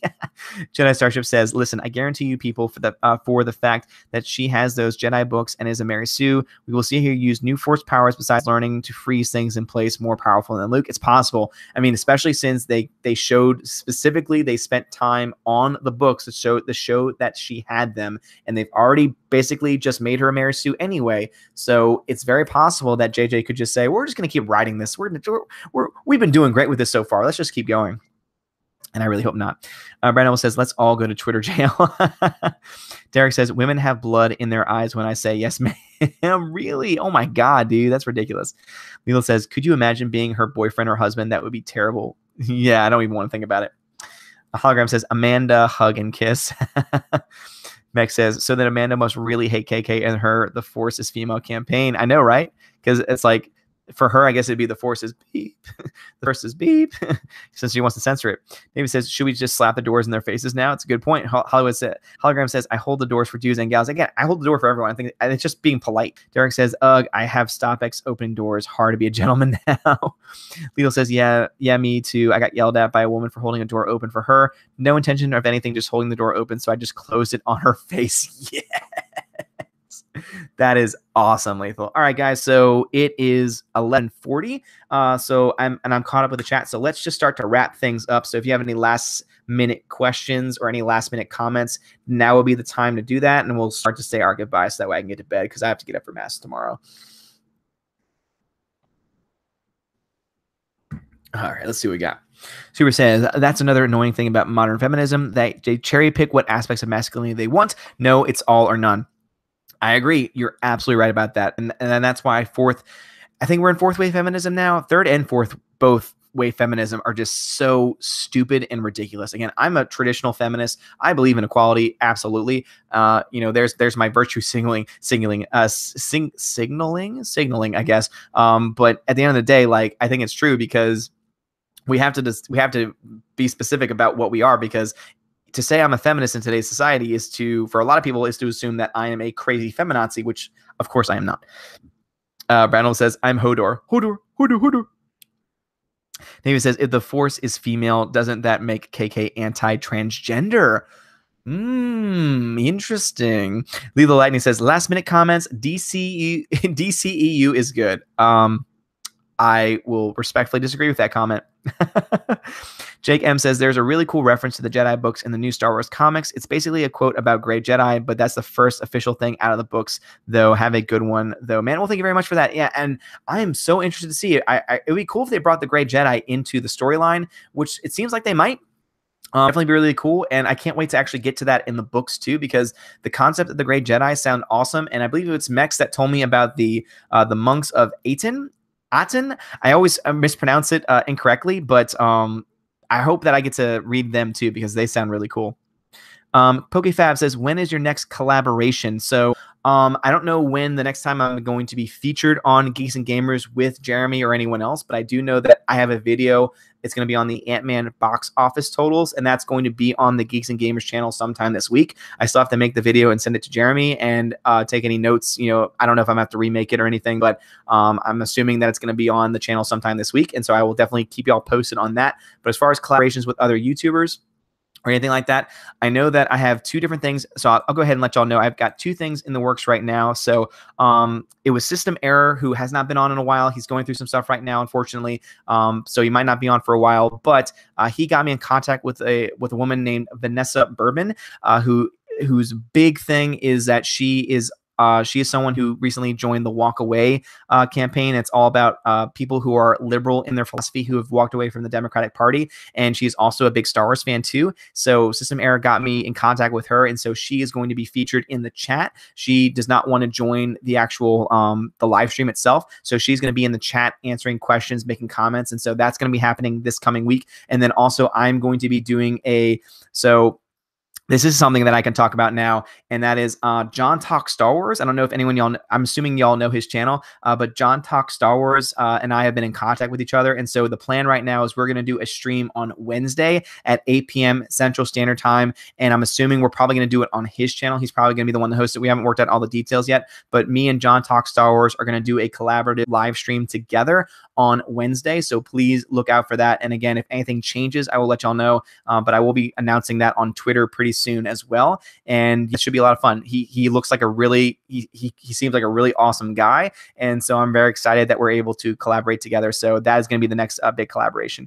JKD says, good night, Odin. I really like what you're doing. You're a breath of fresh air. Well, thank you, JKD. I appreciate that so much. Stephanie B, love our patrons. Yes. Oh my goodness. That is why I love my Valkyrie so much, because if you did not know, I have a Patreon account. Since YouTube has decided not to monetize me, I do have a Patreon account. And again, any money that I make is going to go straight back into the channel. And one thing that I really want to do is start to give away free stuff like free movies and Blu-rays, things like that. But I can't do that with the current income that I have. And so all that's going to be based on Patreon and also eventually on ad support.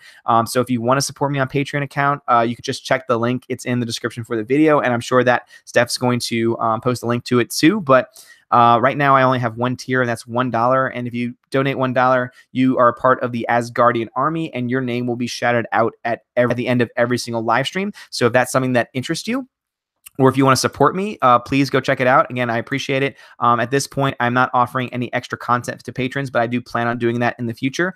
So yeah, thank you so much. And I just want to give a shout out to, oops, lost my chat for a second. Hope that it doesn't. All right.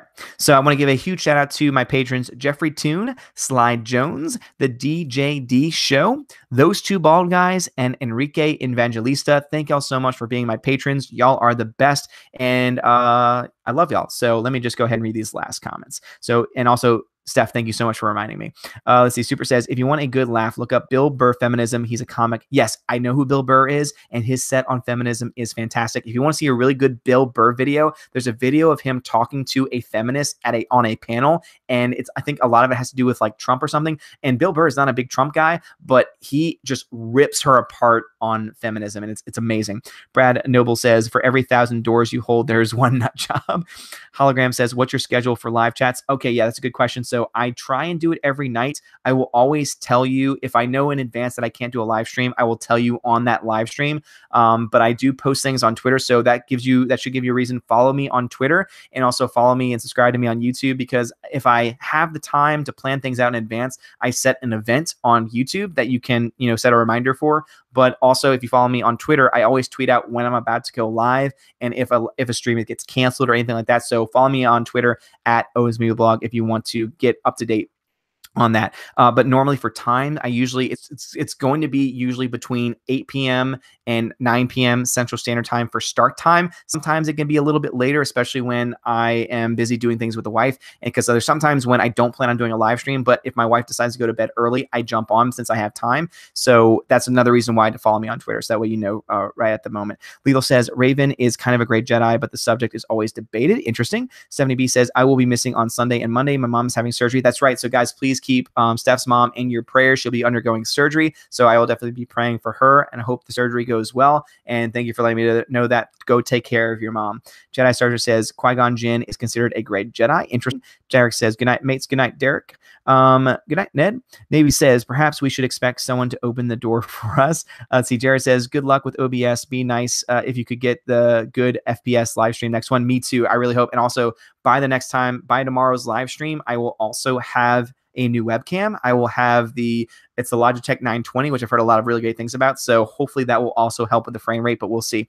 Lethal says, I'll message you later today, my time. We got to set up a time to do a collab. Absolutely, Lethal, for sure. Please definitely Definitely do that. And also, I would love hologram. John is dope, dude. John is awesome. 70B says, yes, love John. Talk Star Wars. Awesome. He's fantastic. Brad Noel says, John is cool. Random is back. Random, please contact me about how to use OBS for streaming, because I know you're like an expert on OBS. So please contact me, because I think I want to start streaming through OBS instead, since I've been having some frame rate issues with this.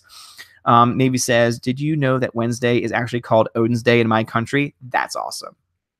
That's awesome. So it's a perfect day for a live stream. Brandon says, Red is back for the end. Jerry says, sounds good. Awesome. The Joe Show, it's good to see things are going well. I'm looking forward to your stream with John. Well, thank you. I am too. Again, other than just our interactions on Twitter, I haven't really talked to him a whole lot. So I'm also really excited because he sounds like a fun guy. It's funny because the day I did my sarcastic video on Solo, he did one too. And if you liked my energy on that, go watch his video, because he takes it times 1,000 and it's hilarious. Random says, I had to watch Doomcock on Midnight's Edge. Sorry. Hey, understand. Doomcock's awesome. Navy says, I thought you were about to say that any money you go make go straight to your back pocket. I really should say that. Now, Brad says, what I could be watching that. Thanks, Brad. Super says, night, everyone. Thanks for another awesome chat. Will you be streaming tomorrow? Too, I do plan on streaming tomorrow. And if that changes, I will put that out on Twitter. Doomcock, Stephanie B is excited.